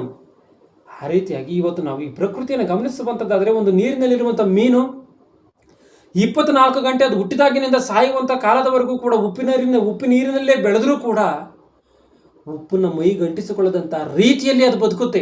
ನಾವೇನಾದರೂ ಮೀನನ್ನು ತಗೊಂಬಂದಂಥ ಸಮಯದಲ್ಲಿ ಉಪ್ಪನ್ನು ಹಾಕದಂಥ ರೀತಿಯಲ್ಲಿ ಇದು ಉಪ್ಪಿನ ನೀರಿನಲ್ಲೇ ಬೆಳೆದಿದೆಯಲ್ಲ, ಉಪ್ಪಿರುತ್ತೆ, ಉಪ್ಪಿನ ಅಂಶ ಈ ಮೀನಿನಲ್ಲಿ ಇರ್ತದೆ, ಆಗಿರುವಂಥ ಕಾರಣ ಉಪ್ಪು ಹಾಕೋದು ಬೇಡ, ಆ ರೀತಿಯಾಗಿ ಅಡುಗೆ ಮಾಡೋಣ ಎಂಬುದಾಗಿ ಹೇಳ್ತೀವ. ಉಪ್ಪು ಹಾಕಲೇಬೇಕು. ಏನಕ್ಕೆ? ಅದರಲ್ಲಿ ಉಪ್ಪಿಲ್ಲ. ಉಪ್ಪು ನೀರಲ್ಲಿದ್ದರೂ ಯಾಕೆ ಉಪ್ಪಿಲ್ಲ? ಉಪ್ಪನ್ನು ಅಂಟಿಸಿಕೊಂಡಿಲ್ಲ ಮೈಗೆ. ಒಂದು ಕೆಸರಿನಲ್ಲಿರುವಂಥ ಒಂದು ತಾವರೆ ಹೂವು ಒಂದು ಕೆಸರನ್ನು ಅಂಟಿಸಿಕೊಳ್ಳದಂಥ ರೀತಿಯಲ್ಲಿ ಹುಟ್ಟಿ ಬಂದು ಎಷ್ಟು ಸುಂದರವಾಗಿ ಕಾಣುತ್ತೆ. ಆ ರೀತಿಯಾಗಿ ತಪ್ಪು ಮಾಡೋದಕ್ಕೆ ಅವಕಾಶ ಇದ್ದರೂ ಕೂಡ ತಪ್ಪು ಮಾಡದಂಥ ರೀತಿಯಲ್ಲಿ ಲೋಕದಲ್ಲಿ ಇರುವಂಥವನೇ ಶ್ರೇಷ್ಠನು ಎನ್ನುವಂಥದ್ದನ್ನು ಸ್ಪಷ್ಟವಾಗಿ ಅರ್ಥ ಮಾಡಿಕೊಳ್ಳಬೇಕು. ದೇವರೇನು ಆದಾಮ ಅವರಿಗೆ ಮಾತ್ರವೇ ಪರೀಕ್ಷೆಯನ್ನು ಇಟ್ಟಿದ್ದಾನೆ, ನಮಗಿಟ್ಟಿಲ್ಲ ಅಂತಲ್ಲ, ನಮಗೂ ಕೂಡ ಈ ಒಂದು ಪರೀಕ್ಷೆಯನ್ನು ಇಟ್ಟಿದ್ದಾನೆ ಎನ್ನುವಂಥದ್ದನ್ನು ಸ್ಪಷ್ಟವಾಗಿ ಅರ್ಥ ಮಾಡಿಕೊಳ್ಬೇಕು. ಅಂದರೆ ದೇವರೇನಂದ್ರೆ ನಮಗೂ ಮರವನ್ನು ಹಾಕಿದಾನ? ಮರವನ್ನು ಹಾಕಿಲ್ಲ. ಗಮನಿಸಿ 1 ಪೇತ್ರ 1:6-7 ವಚನವನ್ನು. 1 ಪೇತ್ರ 1:6-7. ನೀವು ಸದ್ಯಕ್ಕೆ ಸ್ವಲ್ಪ ಕಾಲ ದೇವರ ಚಿತ್ತಾನುಸಾರ ನಾನಾ ಕಷ್ಟಗಳಲ್ಲಿದ್ದು ದುಃಖಿಸುವವರಾಗಿದ್ದರು. ನಾನಾ ಕಷ್ಟಗಳ ನೀವು ಸ್ವಲ್ಪ ಕಾಲ ನಾನಾ ಕಷ್ಟಗಳಲ್ಲಿದ್ದು ದುಃಖಿಸುವವರಾಗಿದ್ದರು. ಪದವಿಯನ್ನು ಆಶಿಸಿ ಹರ್ಷಿಸುವವರಾಗಿದ್ದೀರಿ. ಪದವಿಯನ್ನು ಆಶಿಸಿ ಹರ್ಷಿಸುವಂತವರಾಗಿದ್ದೀರಾ ಅಂದ್ರೆ ದುಃಖದಲ್ಲಿ ಇದ್ದೀರಾ ಅಂದ್ರೆ ಇದರ ಅರ್ಥ ಏನು? ದೇವರು ನಿಮಗೆ ಪರೀಕ್ಷೆಯನ್ನು ಇಟ್ಟಿದ್ದಾನೆ ಅಂತ ಹೇಳಿ. ಈ ಪರೀಕ್ಷೆಯಲ್ಲಿ ಪಾಸ್ ಆಗ್ಬೇಕಾ? ಪಾಸ್ ಆಗಲೇಬೇಕು. ಇವತ್ತು ಈ ಒಂದು ಲೋಕದಲ್ಲಿ ಭೌತಿಕವಾಗಿ ಉದ್ಯೋಗಗಳನ್ನು ಹುಡುಕ್ತಿರ್ತಾರೆ. ಒಂದು 100 ಜನಕ್ಕೆ ಕೆಲಸಗಳಿದೆ ಅಂತ ಅಂದರೆ 20,000 ಜನ ಏನು ಮಾಡಿರ್ತಾರೆ, 1,00,000 ಜನ 50,000 ಜನ ಅಪ್ಲಿಕೇಶನ್ಗಳು ಹಾಕಿರ್ತಾರೆ. ಕೆಲಸಕ್ಕೆ ಬೇಕಾಗಿರುವಂಥದ್ದು 100 ಜನ, 100 ಸೀಟುಗಳು ಬೇಕಾಗಿರೋದು. ಆದರೆ ಅಪ್ಲಿಕೇಶನ್ ಹಾಕಿರುವಂಥದ್ದು ಎಷ್ಟೋ ಜನ ಹಾಕಿರ್ತಾರೆ. ಈಗ ಇಷ್ಟು ಸಾವಿರಾರು ಅಪ್ಲಿಕೇಶನ್ಗಳಲ್ಲಿ 100 ಜನಕ್ಕೆ ಕೆಲಸವನ್ನು ಕೊಡಬೇಕು ಅಂದರೆ ಏನು ಮಾಡ್ತಾರೆ? ಪರೀಕ್ಷೆ ಮಾಡ್ತಾರಲ್ಲ ಅವರೆಲ್ಲರನ್ನೂ. ಎಕ್ಸಾಮ್ಗಳು ಮಾಡುವಂಥದ್ದಾಗಿರ್ಬೋದು, ಪ್ರಾಕ್ಟಿಕಲ್ ಆಗಿ ಅವ್ರನ್ನ ಏನೋ ಒಂದು ರೀತಿಯಲ್ಲಿ ಕೆಲವು ಚಟುವಟಿಕೆಗಳನ್ನು ಮಾಡಿಸುವಂಥದ್ದಾಗಿರ್ಬೋದು, ಇವೆಲ್ಲವುಗಳನ್ನು ಮಾಡ್ತಾರೆ. ಏನಕ್ಕೋಸ್ಕರ ಮಾಡ್ತಾರೆ? ಇದರಲ್ಲಿ ಯಾರಿಗೆ ಈ ಕೆಲಸವನ್ನು ಮಾಡುವಂಥ ಯೋಗ್ಯತೆ ಇದೆ ಎನ್ನುವಂಥದ್ದನ್ನು, ಯಾರು ಯೋಗ್ಯರು ಅಂತೇಳಿ ಕಂಡುಕೊಳ್ಳೋದಕ್ಕೋಸ್ಕರ. ಆ ರೀತಿಯಾಗಿ ಪರೀಕ್ಷೆಗಳನ್ನು ಕೇವಲ 10,000 ಇಲ್ಲ 15,000 20,000 ಸಂಬಳ ಕೊಡುವಂಥ ಈ ಒಂದು ಕೆಲಸಗಳಿಗೆ ಈ ರೀತಿಯಾಗಿ ಪರೀಕ್ಷೆ ಮಾಡ್ತಾರೆ ಅಂತ ಅಂದರೆ, ನಿತ್ಯ ಜೀವಕ್ಕೆ ಸೇರುವಂಥ ನಮ್ಮ ಆತ್ಮಗಳಿಗೆ, ಶಾಶ್ವತವಾಗಿ ಬದುಕಿರುವಂಥ ನಮ್ಮ ಆತ್ಮ ಪರಲೋಕಕ್ಕೆ ಸೇರಬೇಕು ಅಂದರೆ ದೇವರು ಈ ಭೂಮಿ ಮೇಲೆ ನಮ್ಮನ್ನು ಪರೀಕ್ಷೆ ಮಾಡುವಂಥದ್ದು ತಪ್ಪಾ? ಆಲೋಚನೆ ಮಾಡಿ. ಆ ಏದೇನು ವನದಲ್ಲಿ ದೇವರ ಆದಾಮ ಅವ್ವರಿಗೆ ಮರವನ್ನ ಹಾಕಿ ಈ ಮಾತನ್ನು ಹೇಳಿದ್ದಂಥದ್ದು ದೇವರದ್ದು ತಪ್ಪಾ? ಅಂದ್ರೆ ಇವೆಲ್ಲವೂ ಸರಿಯೇನಾ? ಇವೆಲ್ಲವೂ ದೇವರು ಮಾಡಿರುವಂಥದ್ದು ಸರಿ. ಮರವನ್ನು ಹಾಕಿರುವಂಥದ್ದು ಸರಿಯಾ? ಸರಿ. ದೇವರು ಆ ರೀತಿಯಾಗಿ ಈ ಲೋಕದಲ್ಲೇ ಈ ರೀತಿಯಾಗಿ ಕೆಲವು ಉದ್ಯೋಗಗಳಿಗೆ ಪರೀಕ್ಷೆ ಮಾಡ್ತಾರೆ ಅಂದರೆ ದೇವರು ನಮ್ಮನ್ನು ಕೂಡ ಪರೀಕ್ಷೆ ಮಾಡ್ತಾನೆ. ಅದು ಯಾವ ರೀತಿಯಾಗಿ ಒಂದ್ಸರಿ 1 ತಿಮೋತಿ 3:10 ಗಮನಿಸಿ. 1 ತಿಮೋತಿ 3:10 ಬೇಗ ಇದೆಲ್ಲ ಅವರು ಮೊದಲು ಪರೀಕ್ಷಿಸಲ್ಪಡಬೇಕು, ಗಮನಿಸಿ, ಮೊದಲು ಪರೀಕ್ಷಿಸಲ್ಪಡಬೇಕು. ತರುವಾಯ ಅವರಿಗೆ ಯಾರೂ ತಪ್ಪು ಹೊರಿಸದಿದ್ದರೆ ಸಭಾ ಸೇವಕರ ಉದ್ಯೋಗವನ್ನು ನಡೆಸಲಿ. ಗಮನಿಸಿ, ಸಭಾ ಸೇವಕರಾಗಬೇಕು ಅಂತಂದ್ರೆ ಮೊದಲು ಪರೀಕ್ಷಿಸಲ್ಪಡಬೇಕಂತೆ. ಪರೀಕ್ಷಿಸಲ್ಪಟ್ಟು ಯಾರು ತಪ್ಪನ್ನು ಹೊರಿಸಿಲ್ವಾ ಅವಾಗ ನೀನು ಸಭಾ ಸೇವಕನ ಉದ್ಯೋಗವನ್ನು ಮಾಡು. ಅಂದ್ರೆ ದೇವರು ಕೂಡ ಪರೀಕ್ಷೆಯನ್ನು ಮಾಡ್ತಾ ಇದ್ದಾನೆ. ಅಂದ್ರೆ ದೇವರು ಈ ಒಂದು ಸಭೆಯಲ್ಲಿ ನಡೆಸಬೇಕಾದಂತ ಕೆಲಸವನ್ನು ಮಾಡಬೇಕು ಅಂದ್ರೆ, ಪರೀಕ್ಷೆ ಮಾಡಬೇಕು ಅಂದ್ರೆ ಪರಲೋಕಕ್ಕೆ ಹೋಗುವುದಕ್ಕೆ ದೇವರು ಪರೀಕ್ಷೆ ಮಾಡಲ್ವಾ? ಪರೀಕ್ಷೆ ಮಾಡುವಂಥದ್ದು ತಪ್ಪ? ಖಂಡಿತವಾಗ್ಲೂ ತಪ್ಪಲ್ಲ. ದೇವರು ಆ ರೀತಿಯಾಗಿ ಪರೀಕ್ಷೆ ಮಾಡೇ ಮಾಡ್ತಾನೆ. ಆ ಪರೀಕ್ಷೆ ಯಾವ ರೀತಿಯಾಗಿ ಇರ್ತದೆ? ದೇವರು ಮನುಷ್ಯನಿಗೆ ಮಾಡುವಂತ ಪರೀಕ್ಷೆ ಯಾವ ರೀತಿಯಾಗಿ ಇರ್ತದೆ? 1 ಕೊರಿಂಥಿ 10:13 ಗಮನಿಸಿ. 1 ಕೊರಿಂಥಿ 10:13 ಮನುಷ್ಯರು ಸಹಿಸಬಹುದಾದ ಶೋಧನೆಯೇ ಹೊರತು ಮನುಷ್ಯರು ಸಹಿಸಬಹುದಾದಂತ ಶೋಧನೆಯೇ ಹೊರತು ಯಾವುದೂ ನಿಮಗೆ ಸಂಭವಿಸಲಿಲ್ಲ. ಮತ್ತೆ ಯಾವುದೂ ಕೂಡ ನಿನಗೆ ಅಂದ್ರೆ ದೇವರನ್ನ ಪರೀಕ್ಷೆ ಮಾಡುವಂಥದ್ದು ಸತ್ಯವೇ. ಆದ್ರೆ ನೀನು ಸಹಿಸುವುದಕ್ಕೆ ಶಕ್ತಿ ಇರುವಂತ ಮಟ್ಟಿಗೆ ದೇವರು ನಿನ್ನ ಶೋಧಿಸ್ತಾನೆ ಹೊರತು ನೀನು ಒಂದೇ ಸತಿ ಸತ್ತೋಗುವಂತ ರೀತಿಯಲ್ಲಿ ದೇವರು ಪರೀಕ್ಷೆ ಮಾಡಲ್ಲ. ಮುಂದೆ ದೇವರು ನಂಬಿಗಸ್ತನು, ನಿಮ್ಮ ಶಕ್ತಿಯನ್ನು ಮೀರುವ ಶೋಧನೆಯನ್ನು ನಿಮಗೆ ಬರಗೊಳಿಸದೆ ನೀವು ದೇವರು ನಂಬಿಗಸ್ತನು. ಮೆಲ್ಲಗೋದು. ದೇವರು ನಂಬಿಗಸ್ತನು, ಆತನು ನಿಮ್ಮ ಶಕ್ತಿಯನ್ನು ಮೀರಿದಂತ ಶೋಧನೆಯನ್ನು ನಿಮಗೆ ಬರಗೊಳಿಸದೆ ನಿಮಗೆ ಶೋಧನೆಯಾಗುತ್ತಲೇ ತಪ್ಪಿಸಿಕೊಳ್ಳುವ ಮಾರ್ಗವನ್ನು ತೋರಿಸುತ್ತಾನೆ, ತಪ್ಪಿಸಿಕೊಳ್ಳುವಂಥ ಮಾರ್ಗವನ್ನು ಸಿದ್ಧಪಡಿಸುತ್ತಾನೆ ಅಂತ. ಅಂದ್ರೆ ದೇವರು ನಮ್ಮ ಕಷ್ಟಕ್ಕೆ ಒಳಪಡಿಸುವಂಥದ್ದು ಸತ್ಯವೇ. ಆದರೆ ಆ ಕಷ್ಟಕ್ಕೆ ಒಳಪಡಿಸಿದಂಥ ದೇವರು ಆ ರೀತಿಯಾಗಿ ಕಷ್ಟದಲ್ಲೇ ಬಿಡ್ತಾನೆ ಅಂದರೆ ಇಲ್ಲ, ತಪ್ಪಿಸಿಕೊಳ್ಳುವಂಥ ಮಾರ್ಗವನ್ನು ಕೂಡ ಸಿದ್ಧಪಡಿಸ್ತಾನೆ. ಇವತ್ತು ಭೌತಿಕವಾಗಿ ಸ್ಕೂಲ್ಗಳಲ್ಲಿ ಎಕ್ಸಾಮ್ಗಳನ್ನು ಮಾಡುವಂಥ ಸಮಯದಲ್ಲಿ ಒಬ್ಬ ಟೀಚರೇ ಬಂದು, ಒಬ್ಬ ಶಿಕ್ಷಕರೇ ಬಂದು ಎಕ್ಸಾಮ್ ಟೈಮಲ್ಲಿ ಆ ಹುಡುಗನಿಗೆ ಉತ್ತರವನ್ನು ಹೇಳ್ದ ಅಂದ್ಕೊಳ್ಳಿ, ಆ ರೀತಿ ಉತ್ತರವನ್ನು ಹೇಳಿರೋ ಅಂದ್ಕೊಳ್ಳಿ. ಆ ಉತ್ತರವನ್ನು ಹೇಳ್ದಾಗಲೂ ಕೂಡ ಆತನ ಅದನ್ನು ಬರೆದು ಪಾಸ್ ಆಗಲಿಲ್ಲ ಅಂತಂದ್ರೆ ಅವನನ್ನು ಏನನ್ಬೇಕು? ಅವನಂಥ ದೌರ್ಭಾಗ್ಯನೂ ಇನ್ನೊಬ್ಬನಿಲ್ಲ. ಆ ರೀತಿಯಾಗಿ ದೇವರು ಈ ಕಷ್ಟ ಕಾಲದಲ್ಲಿ, ಈ ಒಂದು ಶ್ರಮೆಯ ದಿನಗಳಲ್ಲಿ, ಈ ಭೂಲೋಕದ ಯಾತ್ರೆಗಳಲ್ಲಿ ನಮ್ಮನ್ನು ಕಷ್ಟಕ್ಕೆ ಒಳಪಡಿಸುವಂಥದ್ದು ಸತ್ಯವೇ. ಅದು ಒಳಪಡಿಸಿದಂಥ ದೇವರು ತಪ್ಪಿಸಿಕೊಳ್ಳುವಂಥ ಮಾರ್ಗವನ್ನು ಕೂಡ ಸಿದ್ಧಪಡಿಸ್ತಾನೆ ಅಂತ ಅಂದರೆ ಏನರ್ಥ? ನಾವು ಅವಾಗ ಜಯಿಸ್ಬೇಕಾ? ಅವಾಗಲೂ ಕೂಡ ನಾವು ಜಯಿಸಲಿಲ್ಲ ಆ ಕಷ್ಟವನ್ನು ಅಂದರೆ, ಅವಾಗಲೂ ಕೂಡ ನಾವು ನಂಬಿಕೆಯನ್ನು ಕಾಪಾಡಿಕೊಳ್ಳಿಲ್ಲ ಅಂತ ಅಂದರೆ, ನಾವು ಆ ಒಂದು ವೇಳೆ ಆದಾಮ ಅವರ ರೀತಿಯಲ್ಲಿ ದೇವರು ತಿನ್ಬೇಡ ಅಂತ ಹೇಳಿದ್ರು ಕೂಡ ತಿನ್ನುವಂಥ ರೀತಿಯಲ್ಲಿ ನಾವು ಕೂಡ ರೆಡಿಯಾಗಿ, ನಾವು ಕೂಡ ದೇವರ ಮಾತುಗಳಿಗೆ ವಿರುದ್ಧವಾಗಿ ಬದುಕುವಂಥ ರೀತಿಯಲ್ಲಿ ತಯಾರಾದೋ ಅಂತಂದರೆ ನಮ್ಮಂಥ ನೀಚ ನಿಕೃಷ್ಟರು ಇನ್ನೊಬ್ರು ಇರಲ್ಲ. ಆಗಿರುವಂಥ ಕಾರಣ ದೇವರು ಮಾತುಗಳನ್ನು ಕೊಟ್ಟಿದ್ದಾನೆ. ನಾವು ಸ್ಪಷ್ಟವಾಗಿ ಒಂದು ವಿಷಯವನ್ನು ತಿಳ್ಕೋಬೇಕು. ದೇವರು ಪಾಪಿಗಳಿಗೆ ಪರಲೋಕವನ್ನು ಕೊಡಲ್ಲ. ಯಾಕಂದರೆ ದೇವರೇ ಸ್ಪಷ್ಟವಾಗಿ ಹೇಳ್ಬಿಟ್ಟಿದ್ದಾನೆ, ಪಾಪದಿಂದ ಇರುವಂಥವನು ಪಾತಾಳದಲ್ಲಿ ಅಲಿತಾನೆ ಎಂಬುದಾಗಿ ಜ್ಞಾನೋಕ್ತಿಗಳಲ್ಲಿ ಮಾತುಗಳಿದೆ. ಇವತ್ತು ಬೈಬಲ್ ಎನ್ನುವಂಥದ್ದು ಇಲ್ದಲೇ ಇದ್ದಿದ್ರೆ ನಾವು ಯಾವ ರೀತಿಯಾಗಿ ಬದುಕಿ ಪರಲೋಕಕ್ಕೆ ಹೋಗ್ಬೇಕಾಗಿತ್ತು? ಆಲೋಚನೆ ಮಾಡಿ. ಈ ರೀತಿಯಾಗಿಯೇ ಬದುಕಬೇಕು ಎಂಬುದಾಗಿ ದೇವರು ಇವತ್ತು ಇವೆಲ್ಲವನ್ನು ಬರೆಸಿಕೊಟ್ಟಿದ್ದಾನೆ ಅಂತ ಅಂದರೆ ಇದರಂತೆ ಬದುಕಿ ಪರಲೋಕಕ್ಕೆ ಹೋಗೋದಕ್ಕೆ ಕಷ್ಟನ ನಮಗೆ? ಸ್ವಲ್ಪ ಜ್ಞಾನವನ್ನು ತಿಳಿದುಕೊಂಬಿಟ್ರೆ ನಮಗೆ ತಲೆ ನಿಲ್ಲಲ್ಲ. ಸ್ವಲ್ಪ ಜ್ಞಾನವನ್ನು ತಿಳಿದುಕೊಂಡ್ರೆ ತಲೆ ನಿಲ್ಲಲ್ಲ ನಮಗೆ. ಆಲೋಚನೆ ಮಾಡಿ ಇವೆಲ್ಲವನ್ನ ಮಾತನ್ನು.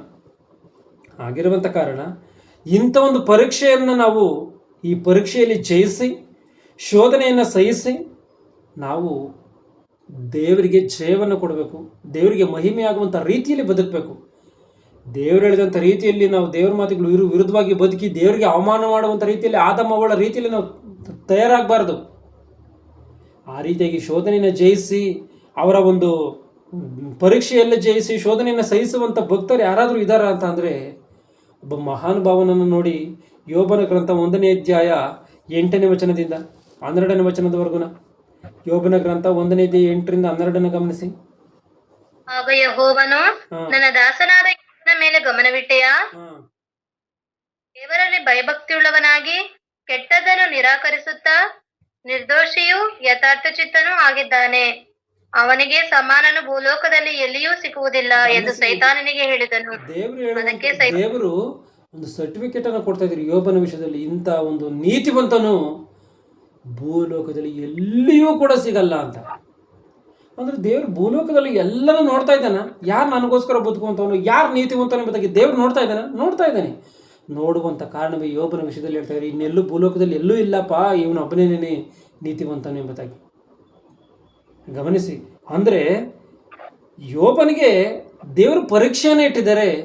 ಆದಾಮರಿಗೆ ಒಂದು ರೀತಿಯಾದಂಥ ಪರೀಕ್ಷೆ, ಯೋಬನಿಗೆ ಒಂದು ರೀತಿಯಾದಂಥ ಪರೀಕ್ಷೆ, ನಮ್ಮೆಲ್ಲರಿಗೂ ಕೂಡ ಒಂದು ರೀತಿಯಾದಂಥ ಪರೀಕ್ಷೆಗಳು ಇದ್ದೇ ಇದೆ.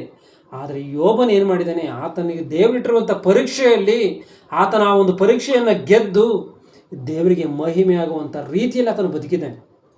ದೇವರನ್ನು ದೂಷಿಸಿದಂಥ ರೀತಿಯಲ್ಲಿ, ದೇವರಿಗೆ ಮಹಿಮೆ ಆಗುವಂಥ ರೀತಿಯಲ್ಲಿ ಆತನ ಕಷ್ಟವನ್ನು ಸಹಿಸಿ ಪರೀಕ್ಷೆಯಲ್ಲಿ ಗೆದ್ದು ದೇವರಿಗೆ ಮಹಿಮೆಯನ್ನು ಉಂಟು ಮಾಡಿದ್ದಾನೆ.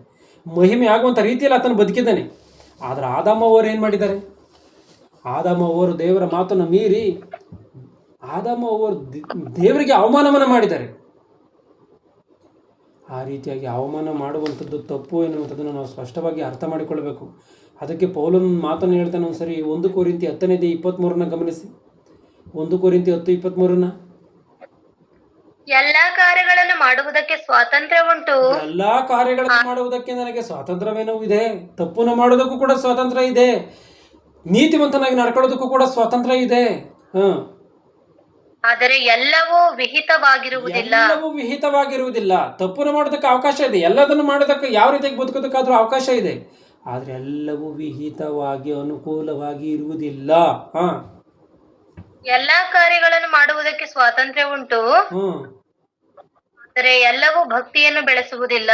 ಭಕ್ತಿಯನ್ನು ಬೆಳೆಸಲ್ಲ. ಅಂದ್ರೆ ಸ್ವಾತಂತ್ರ್ಯ ಇದೆ ಅಂತ ಹೇಳ್ಬಿಟ್ಟು ನೀನು ಏನು ಮಾಡ್ತಾ ಇದ್ದೀವಿ ಒಂದ್ಸತಿ ಆಲೋಚನೆ ಮಾಡ್ಕೊ. ನೀನು ಮಾಡ್ತಾ ಇರುವಂಥದ್ದು ನ್ಯಾಯವಾಗಿದೆಯಾ? ನೀನು ಮಾಡ್ತಾ ಇರುವಂಥದ್ದು ದೇವರು ಒಪ್ತಾನ?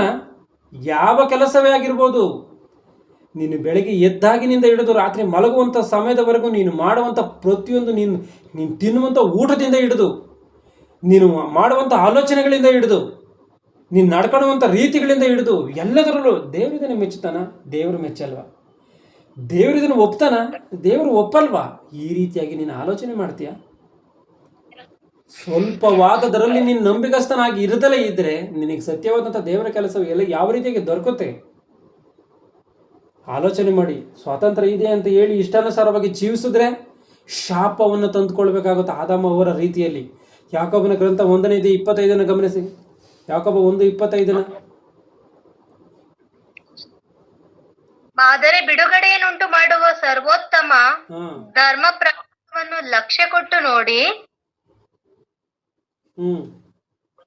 ಇನ್ನು ನೋಡುತ್ತಲೇ ಇರುವವನು ವಾಕ್ಯವನ್ನು ಕೇಳಿ ಮರೆತು ಹೋಗುವವನಾಗಿರದೆ ಅದರ ಪ್ರಕಾರ ನಡೆಯುವವನಾಗಿದ್ದು ತನ್ನ ನಡತೆಯಿಂದ ಧನ್ಯನಾಗುವನು.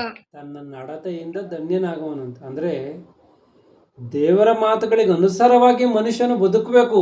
ಆವಾಗಲೇನೆ ದೇವರಿಗೆ ಮಹಿಮೆ, ಮನುಷ್ಯನಿಗೆ ಧನ್ಯತೆ. ಗಮನಿಸಿ, ಪಾಪವನ್ನು ಮಾಡದಂಥ ರೀತಿಯಲ್ಲಿ ಶೋಧನೆಯನ್ನು ಎದುರುಗೊಂಡು ಆ ಒಂದು ಶೋಧನೆಯನ್ನು ಜಯಿಸಿ ದೇವರಿಗೆ ಮಹಿಮೆ ಆಗುವಂಥ ರೀತಿಯಲ್ಲಿ, ಯೋಬನ ರೀತಿಯಲ್ಲಿ ಬದುಕಬೇಕು ಎನ್ನುವಂಥದ್ದನ್ನು ನಾವು ಸ್ಪಷ್ಟವಾಗಿ ಅರ್ಥ ಮಾಡಿಕೊಳ್ಬೇಕು. ನಾವೆಲ್ಲರೂ ಕೂಡ ಸ್ವತಂತ್ರರಾಗಿರುವಂಥ ಕಾರಣ, ಆತನು ಸ್ವತಂತ್ರನಾಗಿರುವಂಥ ಕಾರಣ, ಆತನ ಮಕ್ಕಳಾಗಿರುವಂಥ ನಮ್ಮನ್ನು ಕೂಡ ಸ್ವತಂತ್ರರಾಗಿ ಇರಬೇಕು ಅಂತ ಹೇಳಿ ನಮ್ಮ ದೊಡ್ಡತನವನ್ನು ನಿರೂಪಿಸಬೇಕು ಅಂತಲೇ ಆತನು ಮರವನ್ನು ಹಾಕ್ತಾನೆ ಹೊರತು ಇವರು ತಪ್ಪನ್ನು ಮಾಡಿ ನರಕಕ್ಕೆ ಹೋಗಲಿ ಅಂತೇಳಿ ಮರವನ್ನು ಹಾಕಿಲ್ಲ. ಆದರೆ ಮನುಷ್ಯನೇನು ಮಾಡಿದ್ದಾನೆ? ದೇವರು ಹೇಳಿದರೂ ಕೂಡ ಕೇಳದಂಥ ರೀತಿಯಲ್ಲಿ ಅವನು ದೊಡ್ಡತನವನ್ನು ಕಳ್ಕೊಂಡಿದ್ದಾನೆ. ಅವನ ಶ್ರೇಷ್ಠತನವನ್ನು, ಅವನ ಮಹಿಮೆಯನ್ನು ಕಳೆದುಕೊಂಡಿದ್ದಾನೆ. ಗಮನಿಸಿ, ಈಗ ದೇವರಿಗೆ ಮೊದಲೇ ಗೊತ್ತಲ್ವ ಇವರು ತಪ್ಪನ್ನು ಮಾಡ್ತಾರೆ, ಇವರು ಹಣ್ಣನ್ನು ತಿಂತಾರೆ ಅನ್ನುವಂಥದ್ದು ಮೊದಲೇ ಗೊತ್ತಲ್ವಾ? ಈಗ ನಾನು ಆಗಲಿದ್ದು ಹೇಳಿದಂಥ ಮಾತುಗಳಲ್ಲಿ ದೇವರು ಮನುಷ್ಯನು ತಿಂತಾನ ತಿನ್ನಲ್ವೋ ಎನ್ನುವಂಥದ್ದನ್ನು ನೋಡಬೇಕಾಗಿದ್ದು, ಅದಕ್ಕೋಸ್ಕರವೇ ಹಾಕಿದ್ದು ಅಂತ ಹೇಳಿದೆ. ಆದರೆ ಆದಮವರು ಇದನ್ನು ತಿಂತಾರೆ ಎನ್ನುವಂಥ ವಿಷಯ ಸ್ಪಷ್ಟವಾಗಿ ದೇವರು ಮರವನ್ನು ಹಾಕೋದಕ್ಕಿಂತ ಮೊದಲೇ ಗೊತ್ತಿರುವಂಥದ್ದು ಸತ್ಯ. ಆ ರೀತಿಗೆ ಗೊತ್ತಿದ್ರು ಮತ್ತೆ ಏನಕ್ಕೋಸ್ಕರ ಹಾಕಿದ್ರು? ಮನುಷ್ಯನ ಮಂಡತನ ಎನ್ನುವಂಥದ್ದು, ಮನುಷ್ಯನ ನೀಚತನ ಎನ್ನುವಂಥದ್ದು ಒಂದಿದೆ. ಅದೇನು ಅಂತ ಅಂದರೆ ದೇವರು ಅದನ್ನು ಕೂಡ ತಿಳಿದಂಥವನೇ. ಒಂದು ವಿಷಯವನ್ನು ಗಮನಿಸಬೇಕೀಗ.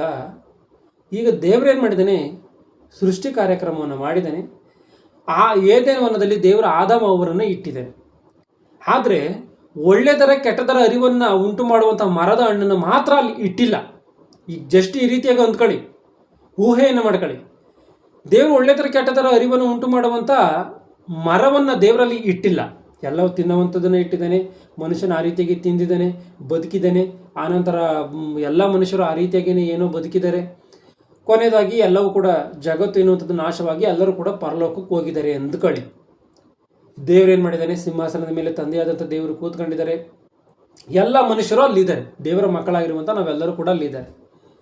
ಆತನು ಒಂದು ವೇಳೆ, ನೋಡ್ರಪ್ಪ, ನಾನೇನಾದರೂ ನಿಮ್ಮನ್ನು ಪರೀಕ್ಷೆಗೇನಾದರೂ ಒಳಪಡಿಸಿದ್ರೆ, ಇಲ್ಲ ಒಂದು ವೇಳೆ ನಾನು ಈ ರೀತಿಯಾಗಿ ಒಂದು ಮರವನ್ನು ಹಾಕಿ ಆ ಹಣ್ಣನ್ನು ತಿನ್ನಬೇಡ್ರಿ ಎಂಬುದಾಗಿ ನಾನು ಈ ರೀತಿಯಾಗಿ ಏನಾದರೂ ನಿಮ್ಮನ್ನು ಪರೀಕ್ಷೆ ಮಾಡಿದರೆ, ನೀವು ಯಾರು ಕೂಡ ನನಗೆ ದಕ್ತಿರ್ಲಿಲ್ಲ, ನೀವು ಯಾರು ಕೂಡ ನನಗೆ ಸಿಗ್ತಿರ್ಲಿಲ್ಲ, ನೀವು ಯಾರು ಪರಲೋಕಕ್ಕೆ ಬರೋದಕ್ಕೆ ಆಗ್ತಿರ್ಲಿಲ್ಲ, ಎಲ್ಲರೂ ಕೂಡ ನರಕಕ್ಕೆ ಹೋಗ್ಬಿಡ್ತಿದ್ರಿ ಎಂಬುದಾಗಿ ಏನಾದರೂ ದೇವರು ಹೇಳಿದ್ದ ಅಂದ್ಕೊಳ್ಳಿ. ಮನುಷ್ಯನ ಏನು ಮಾಡ್ತಾನೆ ಅಂತಂದರೆ, ನೀನು ಮರವನ್ನು ಹಾಕದಲ್ಲೇ ತಪ್ಪನ್ನು ಮಾಡಿದೀಯಾ? ಯಾಕೆ ಅಂತ ಅಂದರೆ, ನೀನು ಮರವನ್ನು ಹಾಕಿದ್ರು, ನೀನು ನಮ್ಮನ್ನು ಪರೀಕ್ಷೆಗೆ ಒಳಪಡಿಸಿದ್ರು ಕೂಡ ನಾವು ಅದನ್ನು ಜಯಿಸ್ತಾ ಇದ್ದೋ. ಆದರೆ ನೀನು ಈ ರೀತಿಯಾಗಿ ಮರವನ್ನು ಹಾಕದಲೆ, ನೀನು ಪರೀಕ್ಷೆ ಮಾಡ್ದಲೆ ನೀನೇ ತಪ್ಪನ್ನು ಮಾಡಿದೀಯ ಎಂಬುದಾಗಿ ದೇವರ ಮೇಲೆ ತಪ್ಪನ್ನು ಹೊರಿಸ್ತಾ ಇದ್ರು. ಯಾಕೆ ಅಂತ ಅಂದರೆ, ಆದಾಮ ಅವ್ವಳು ಏನು ಮಾಡಿದ್ರು? ತಪ್ಪನ್ನು ಮಾಡಿದ್ರು. ತಪ್ಪನ್ನು ಮಾಡಿ ಯಾರ ಮೇಲೆ ತಪ್ಪನ್ನು ಹೊರಿಸಿದ್ರು? ಆ ತಪ್ಪನ್ನು ದೇವರ ಮೇಲೆ ಹೊರಿಸಿದ್ರು. ತಪ್ಪನ್ನು ಮಾಡಿದ್ದಿವರು, ತಪ್ಪನ್ನು ಮಾಡಿದಂಥ ಇವರು ಯಾರ ಮೇಲೆ ತಪ್ಪನ್ನು ಹೊರಿಸ್ತಾರೆ? ದೇವರ ಮೇಲೆ ತಪ್ಪನ್ನು ಹೊರಿಸ್ತಾರೆ. ನೀನು ಕೊಟ್ಟಂಥ ಸ್ತ್ರೀ, ನೀನು ಉಂಟು ಮಾಡಿದಂಥ ಸರ್ಪ, ಗಮನಿಸಿ. ಅಂದರೆ ನೀನು ಸ್ತ್ರೀಯನ್ನು ಉಂಟು ಮಾಡಿದ್ರೆ ಈ ಸ್ತ್ರೀ ನನಗೇನು ಕೊಡ್ತಿತ್ತು ಅಂತಾನೆ, ಅಂದ್ರೆ ನಿಂದೆ ತಪ್ಪು ಅಂತ ಹೇಳಿ ಆದಾಮನು ಅವಳು ಇವರೆಲ್ಲರೂ ಕೂಡ ದೇವರ ಮೇಲೆ ತಪ್ಪನ್ನು ಹೊರಿಸ್ತಾರೆ.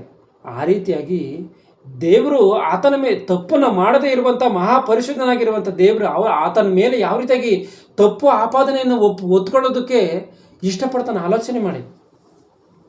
ಕೆಟ್ಟ ತಪ್ಪನ್ನು ಒರೆಸೋದಕ್ಕೆ, ಸುಳ್ಳು ತಪ್ಪನ್ನು ಒರೆಸೋದಕ್ಕೆ ಒರೆಸಿದ್ರೆ ದೇವರು ಅದನ್ನು ಸಹಿಸ್ತಾನ? ಇಷ್ಟಪಡಲ್ಲ.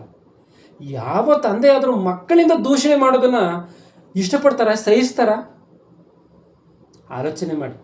ಯಾವ ತಂದೆಯೂ ಕೂಡ ಆ ರೀತಿಯಾಗಿ ಆಲೋಚನೆ ಮಾಡದೇ ಇದ್ದಾಗ ಆ ಮಹಾಪರಿಶುದ್ಧನಾಗಿರುವಂಥ ದೇವರು ಈ ಮಕ್ಕಳು ತಪ್ಪು ಮಾಡುವಂಥ ಮಕ್ಕಳು ಇರುವಂಥ ಮಕ್ಕಳುಗಳು ದೇವರೇ ನೀನು ತಂದೆ ನೀನೇ ತಪ್ಪನ್ನು ಮಾಡಿದೆ ಎಂಬುದಾಗಿ ಹೇಳಿದ್ರೆ ಆತನು ಸಹಿಸುತ್ತಾನ? ಆತನು ಇಷ್ಟಪಡ್ತಾನ? ಯಾವುದೇ ಕಾರಣಕ್ಕೂ ಕೂಡ ಇಷ್ಟಪಡಲ್ಲ. ಆಗಿರುವಂಥ ಕಾರಣವೇ ಮನುಷ್ಯನನ್ನು ದೇವರು ಪರೀಕ್ಷೆಗೆ ಒಳಪಡಿಸ್ತಾ ಇದ್ದಾನೆ ಈ ಭೂಮಿ ಮೇಲೆ. ಆಗಿರುವಂಥ ಕಾರಣವೇ ದೇವರು ಆದಾಮನಿಗೆ ಅವುಗಳಿಗೂ ಕೂಡ ಪರೀಕ್ಷೆ ಮಾಡಬೇಕು ಅನ್ನುವಂಥ ಕಾರಣಕ್ಕೋಸ್ಕರ ದೇವರು ಆದಾಮ ಅವಳು ಇರುವಂಥ ಜಾಗದಲ್ಲಿ ಮರವನ್ನು ಇಟ್ಟಿದರೆ ತಿನ್ನಬಾರದು ಎಂಬುದಾಗಿ ಹೇಳಿದೆ. ಆಲೋಚನೆ ಮಾಡಿ. ಮರ ಅಂತ ಅಂದರೆ ಇಲ್ಲಿ ನಾವೇನೋ ಈಗ ಯಾವ ಮರ ಇರ್ಬೋದು ಈ ರೀತಿಯಾಗೆಲ್ಲ ಆಲೋಚನೆ ಬರಬೇಕಾಗಿರೋದು ನಮಗೆ. ಅದು ಆಜ್ಞೆ. ದೇವರೊಂದು ಮಾತನ್ನು ಹೇಳಿದ್ರಿ ತಿನ್ನಬೇಡ್ದ ಅಂತ, ಅದು ಯಾವುದೇ ಆಗಿರಲಿ, ಅದು ನಮಗೆ ಬೇಕಾಗಿಲ್ಲ. ದೇವ್ರು ಹೇಳಿದ್ರ ಅದು ಆಜ್ಞೆ, ಅದು ನಮ್ಗೆ ನಡೆಸ್ಬೇಕಾಗಿತ್ತು ಅಷ್ಟೇನೆ. ಅದು ಆ ಮರವ, ಇದು ಈ ಮರವ, ಈಗ ಅದು ಯಾವುದು, ಇದೆಲ್ಲ ಆಲೋಚನೆ ಮಾಡಬೇಕಾಗಿಲ್ಲ. ಇವತ್ತು ನಮಗೆ ಆಜ್ಞೆಗಳನ್ನು ಕೊಟ್ಟಿದ್ದಾನೆ. ಅವುಗಳು ಕೂಡ ಮರ ಇದ್ದಂಗೆನೇ ಒಂದು ರೀತಿಯಾಗಿ. ಅವುಗಳನ್ನು ನಾವು ತಿನ್ನಬಾರ್ದ ಅಂದ್ರೆ ಅವುಗಳನ್ನು ಮಾಡಬಾರ್ದು. ದೇವರು ಇಂಥದ್ದನ್ನು ಮಾಡಬಾರ್ದು ಎಂಬುದಾಗಿ ದೇವರು ಎಷ್ಟು ಆಜ್ಞೆಗಳನ್ನು ಕೊಟ್ಟಿದ್ದಾನಲ್ಲ, ಆ ಆಜ್ಞೆಗಳನ್ನು ಅದರಂತೆಯೇ ಬದುಕಬೇಕು. ಆ ತಪ್ಪುಗಳನ್ನು ಮಾಡಬಾರ್ದು. ಗಮನಿಸಿ. ದೇವರು ಆ ರೀತಿಯಾಗಿ ನನ್ನ ಮರವನ್ನು ಹಾಕಿ ನೀವು ಏನಾದರೂ ಪರೀಕ್ಷೆಗೆ ಒಳಪಡಿಸಿದರೆ ನೀವು ಯಾರು ಕೂಡ ಪರಲೋಕಕ್ಕೆ ಬರ್ತಿರ್ಲಿಲ್ಲಪ್ಪ, ನಾನು ಅದಕ್ಕೆ ಮರವನ್ನು ಹಾಕ್ದಲೇ ಇದ್ದೆ, ನಾನು ಮರವನ್ನು ಹಾಕ್ದಲೇ ಇರುವಂಥ ಕಾರಣವೇ ನೀವೆಲ್ಲರೂ ಕೂಡ ಪರಲೋಕಕ್ಕೆ ಬಂದಿದ್ದೀರ ಅಂತಂದರೆ ಒಂದೇ ಮಾತು ದೇವ್ರನ್ನ ದೂಷಿಸಿ, ತಂದೆ ನೀನು ತಪ್ಪನ್ನು ಮಾಡಿದೆ, ನೀನು ಮರವನ್ನು ಹಾಕಿ ನೋಡಬೇಕಾಯಿತು, ನಾವು ಹೆಂಗೋ ಜಯಿಸ್ತಾ ಇದ್ದೋ, ಮರ ಹಾಕ್ದಲ್ಲಿ ನೀನು ತಪ್ಪನ್ನು ಮಾಡಿದೆಯೇ ಎಂಬುದಾಗಿ, ಪರೀಕ್ಷೆ ಮಾಡದಲ್ಲಿ ನೀನು ತಪ್ಪನ್ನು ಮಾಡಿದೆ ಎಂಬುದಾಗಿ ಮನುಷ್ಯನ ಹೇಳ್ತಾ ಇದ್ದ. ಆಗಿರುವಂಥ ಕಾರಣವೇ ದೇವರು ಆ ರೀತಿಯಾಗಿ ಅನ್ನಿಸಿಕೊಳ್ಳೋದು ಬೇಡ ಎನ್ನುವಂಥ ರೀತಿಯಲ್ಲಿ ಅಂದುಕೊಂಡಿರುವಂಥ ಕಾರಣವೇ ದೇವರು ಏನು ಮಾಡಿದ್ದಾನೆ, ಮನುಷ್ಯರೆಲ್ಲರನ್ನ ಪರೀಕ್ಷೆಗೊಳಪಡಿಸಿದ್ದಾನೆ. ದೇವರು ಏದೇನವನದಲ್ಲಿ ಮರವನ್ನು ಇಟ್ಟಿದ್ದಾನೆ ಎನ್ನುವಂಥದ್ದನ್ನು ನಾವು ಸ್ಪಷ್ಟವಾಗಿ ಅರ್ಥ ಮಾಡಿಕೊಳ್ಬೇಕು. ನಾವು ಸರಿಯಾದಂಥ ರೀತಿಯಲ್ಲಿ ದೇವರ ಮಾತುಗಳನ್ನು ಅರ್ಥ ಮಾಡಿಕೊಂಡ್ರೆ ದೇವರು ಯಾವುದೇ ಕಾರಣಕ್ಕೂ ಕೂಡ ತಪ್ಪನ್ನು ಮಾಡಲ್ಲ. ತೆಲುಗು ಭಾಷೆ ಬೈಬಲಲ್ಲಿ ಸ್ಪಷ್ಟವಾಗಿ ದೇವರು ಅನ್ಯಾಯವನ್ನು ಮಾಡುವಂಥದ್ದು ಅಸಂಭವ ಎಂಬುದಾಗಿ ಇದೆ. ದೇವರು ಅನ್ಯಾಯವನ್ನು ಮಾಡ್ತಾನೆ. ದೇವರು ಆದಾಮ ಅವರನ್ನ ತಪ್ಪನ್ನು ಮಾಡಲಿ ಎಂಬುದಾಗಿ ದೇವರು ಆತನೇ ಮರವನ್ನು ಹಾಕ್ತಾನೆ. ಒಂದು ವೇಳೆ ಅವರು ತಪ್ಪನ್ನು ಮಾಡಲಿ ಅನ್ನುವಂಥ ಉದ್ದೇಶವೇ ದೇವರಿಗೆ ಇದ್ದಿದ್ರೆ ದೇವರು ಏನಕ್ಕೋಸ್ಕರ ತಿನ್ನಬಾರ್ದು ಎಂಬುದಾಗಿ ಆಜ್ಞೆಯನ್ನು ಕೊಡ್ತಾ ಇದ್ರು. ದೇವ್ರು ಯಾವುದೋ ಆ ಮರವನ್ನು ಹಾಕ್ಬಿಟ್ಟು ಹೇಳ್ದಲ್ಲೇ ಸುಮ್ಮನೆ ಇದ್ಬಿಟ್ಟು ಅವ್ರು ತಿಂದಾಗ ದೇವ್ರ ತಪ್ಪನ್ನು ನರಕಕ್ಕೆ ಹಾಕ್ತಾ ಇದ್ರು. ಆದರೆ ಅಂಥ ಆಲೋಚನೆ ಇಲ್ಲದೇ ಇರುವಂಥ ಕಾರಣವೇ, ತನ್ನ ಮಕ್ಕಳೆಲ್ಲರನ್ನೂ ಕೂಡ ಕಾಪಾಡಿಕೊಳ್ಳಬೇಕು ಎನ್ನುವಂಥ ಉದ್ದೇಶವೂ ಇರುವಂಥ ಕಾರಣವೇ ಆತನೇನು ಹೇಳ್ತಾನೆ, ಇದನ್ನು ತಿನ್ನಬಾರದು ಎಂಬುದಾಗಿ ಮೊದಲೇ ಆಜ್ಞೆಯನ್ನು ಕೊಡ್ತಾನೆ. ಈ ರೀತಿಯಾಗಿ ಮೊದಲೇ ತಿನ್ನಬಾರದು ಎಂಬುದಾಗಿ ಹೇಳಿದ್ದಂಥದ್ದು ದೇವರದ ತಪ್ಪ? ಆ ರೀತಿಯಾಗಿ ಹೇಳಿದ್ರು ಕೂಡ ಹೋಗಿ ತಿಂದಂಥ ಇವರದ್ದು ತಪ್ಪ? ಆಲೋಚನೆ ಮಾಡಿ. ಮನುಷ್ಯನದ್ದೇ ತಪ್ಪು, ಆದಾಮ ಅವರದ್ದೇ ತಪ್ಪು ಹೊರತು ದೇವರದ್ದು ತಪ್ಪಲ್ಲ. ದೇವರು ತಪ್ಪನ್ನು ಮಾಡುವಂಥದ್ದಾದ್ರೆ ಆತನು ದೇವರಾಗೋದಕ್ಕೆ ಸಾಧ್ಯ ಇಲ್ಲ. ಎರಡು ಮಾತುಳ್ಳಂಥವನಲ್ಲ ದೇವರು, ತಪ್ಪನ್ನು ಮಾಡುವಂಥವನಲ್ಲ ದೇವರು, ಕಾಮಕೋರಿಕೆ ಉಳ್ಳಂಥವನಲ್ಲ ದೇವರು. ದೇವ್ರು ಯಾವುದೋ ಒಂದು ಕೆಲಸವನ್ನು ಮಾಡಿ ಇದನ್ನು ಈ ರೀತಿಯಾಗಿ ಸರಿಪಡಿಸ್ಬೇಕು, ಇದು ತಪ್ಪಾಗೋಗಿದೆ ಎಂಬುದಾಗಿ ಈ ರೀತಿಯಾಗಿ ಆಲೋಚನೆ ಮಾಡುವಂಥವನು ದೇವರು ಅಲ್ವೇ ಅಲ್ಲ. ದೇವರು ಮಹಾಪರಿಶುದ್ಧನು. ಆದಿಗೆ ಯಾಚಕಕಾಂಡ 19:2 ಸ್ಪಷ್ಟವಾಗಿ ಆ ಮಾತು ಕಾಣುತ್ತೆ, ನಾನು ಪರಿಶುದ್ಧನಾಗಿರುವಂಥ ಕಾರಣ ಎಂಬುದಾಗಿ, ನಾನು ಪರಿಶುದ್ಧನು ಎಂಬುದಾಗಿ, ಪರಿಶುದ್ಧ ದೇವರಾಗಿರುವಂಥ ಕಾರಣ ನೀವು ನನ್ನ ಜನರಿಗೆ ತಕ್ಕಂತೆ ಇರಬೇಕು ಎನ್ನುವಂಥ ರೀತಿಯಲ್ಲಿ ಹಳೆ ಒಡಂಬಡಿಕೆಯಲ್ಲಿ ಎಷ್ಟೋ ಆಜ್ಞೆಗಳನ್ನು ಕೊಟ್ಟಿದ್ದಾನೆ. ಆಗಿರುವಂಥ ಕಾರಣ ದೇವರು ಮರವನ್ನು ಹಾಕಿ ಏನಾದರೂ ತಪ್ಪನ್ನು ಮಾಡಿದ್ದಾರೆ ಅಂತಂದರೆ, ಮರವನ್ನು ಹಾಕಿ ದೇವರು ಒಳ್ಳೆಯದನ್ನು ಮಾಡಿದ್ದಾರೆ ದೇವರು. ಆದರೆ ಮನುಷ್ಯನು ಆ ರೀತಿಯಾಗಿ ಏನೇನೆ ದೇವರ ಮಾತನ್ನು ಕೇಳಿ ಮರಬದ್ದ ಹಣ್ಣನ್ನು ತಿಂದಲೇ ಇದ್ದಿದ್ದರೆ ಆತನು ಉನ್ನತವಾದಂಥ ರೀತಿಯಲ್ಲಿ ಬದುಕಬಹುದಾಗಿತ್ತು. ಆದರೆ ಅವನ ಮಹಿಮೆಯನ್ನು ಎಲ್ಲವನ್ನ ಕಳ್ಕೊಂಡಿದ್ದಾನೆ, ದೈವತ್ವವನ್ನು ಕಳ್ಕೊಂಡಿದ್ದಾನೆ, ದೈವತ್ವವನ್ನು ಬಿಟ್ಟು ದೂರ ಹೋಗ್ತಾ ಇದ್ದಾನೆ. ಗಮನಿಸಿ, ಅಂದರೆ ಮನುಷ್ಯನು ದೇವರನ್ನ ಬಿಟ್ಟು ದೂರವಾಗಿದ್ದಾನೆ. ದೇವರು ಭವಿಷ್ಯತ್ತನ್ನು ತಿಳಿದಂಥವನು ಎನ್ನುವಂಥದ್ದು ಗೊತ್ತಿದೆ. ಆ ರೀತಿಯಾಗಿ ಭವಿಷ್ಯತ್ತನ್ನು ತಿಳಿದಂಥ ದೇವರು ಒಳ್ಳೆದರ ಕೆಟ್ಟದರ ಅರಿವನ್ನು ಉಂಟು ಮಾಡುವಂಥ ಮರವನ್ನು ಏದೇನೊಂದಲ್ಲಿ ಏನಕ್ಕೋಸ್ಕರ ಇಟ್ಟರು ಅಂದರೆ ಆದಾಮ ಅವರನ್ನು ಪರೀಕ್ಷೆ ಮಾಡಬೇಕು ಮತ್ತು ಅವರಿಗೆ ಸಾಕ್ಷಿಯಾಗಿ ತೋರಿಸಬೇಕು. ಕೊನೆಯದಾಗಿ ಸಾಕ್ಷಿಯಾಗಿ ತೋರಿಸಬೇಕು. ಒಮ್ಮೆ ನೀನು ಮರವನ್ನು ಇಟ್ಬೇಕಾಯ್ತು, ನಾವು ಆವಾಗ ಪಾಸ್ ಆಗ್ತಾಯಿದ್ವೋ ಇಲ್ವಾ ಅಂತೇಳಿ ಆ ರೀತಿಯಾಗಿ ಮಾತಾಡ್ತಾರೆ ಅಂದರೆ, ಈಗಳಪ್ಪ ಮರವನ್ನು ಇಟ್ಟಿದ್ದೀನಿ, ನೀನು ತಪ್ಪನ್ನು ಮಾಡಿದ್ಯಾ, ಆಗಿರುವಂಥ ಕಾರಣ ತಪ್ಪಿತಸ್ಥರೆಲ್ಲರೇ ನೀವೆಲ್ಲರೂ ನರಕಕ್ಕೆ ಹೋಗ್ರಿ, ನೀವು ತಪ್ಪು ಮಾಡಿರುವುದಕ್ಕೆ ಸಾಕ್ಷಿಗಳಿಗೋ, ಪ್ರಕೃತಿಯ ಸಾಕ್ಷಿ ಎಂಬುದಾಗಿ ದೇವರು ಸಾಕ್ಷಿಯನ್ನು ತೋರಿಸಿ ನರಕಕ್ಕೆ ಕಳಿಸ್ತಾನೆ. ಆಗಿರುವಂಥ ಕಾರಣ ನಾವು ಬಹಳ ಬಹಳ ಬಹಳ ಎಚ್ಚರಿಕೆಯಿಂದ ಇರಬೇಕು. ದೇವರನ್ನು ಯಾವುದೇ ಕಾರಣಕ್ಕೂ ಕೂಡ ದೂಷಣೆ ಮಾಡುವಂಥದ್ದನ್ನು ಮಾಡಬಾರ್ದು. ನಾವು ಬಂಗಾರ ಎನ್ನುವಂಥದ್ದು ಬಹಳ ಅಮೂಲ್ಯವಾದಂಥದ್ದು ಎನ್ನುವಂಥದ್ದು ನಮಗೆ ಸ್ಪಷ್ಟವಾಗಿ ಗೊತ್ತಿದೆ. ಬಂಗಾರ ಎನ್ನುವಂಥದ್ದು ಬಹಳ ಅಮೂಲ್ಯವಾದಂಥದ್ದು ಅಂತ ಅಂದರೆ, ಬಂಗಾರಕ್ಕಿಂತಲೂ ಅಮೂಲ್ಯವಾದಂಥದ್ದು ಯಾವುದು? ನಮ್ಮ ನಂಬಿಕೆ ಎನ್ನುವಂಥದ್ದು ಸ್ಪಷ್ಟವಾಗಿ ಗೊತ್ತಿದೆ. ಬಂಗಾರಕ್ಕಿಂತಲೂ ಅಮೂಲ್ಯವಾದಂಥದ್ದು ನಮ್ಮ ನಂಬಿಕೆ. ಈ ನಂಬಿಕೆ ನಮ್ಮ ಕಷ್ಟಗಳಿಂದ, ಅಂದರೆ ಈ ಒಂದು ಪರಿಶ್ರಮದಿಂದ, ಶೋಧನೆಗಳಿಂದ ಪರೀಕ್ಷಿಸಲ್ಪಡಬೇಕು ಎನ್ನುವಂಥ ಮಾತು ಪೇತ್ರನ ಪುಸ್ತಕದಲ್ಲಿ ಇದೆ. ಆ ಮಾತನ್ನು ಒಂದ್ಸರಿ ಗಮನಿಸಿ. 1 ಪೇತ್ರ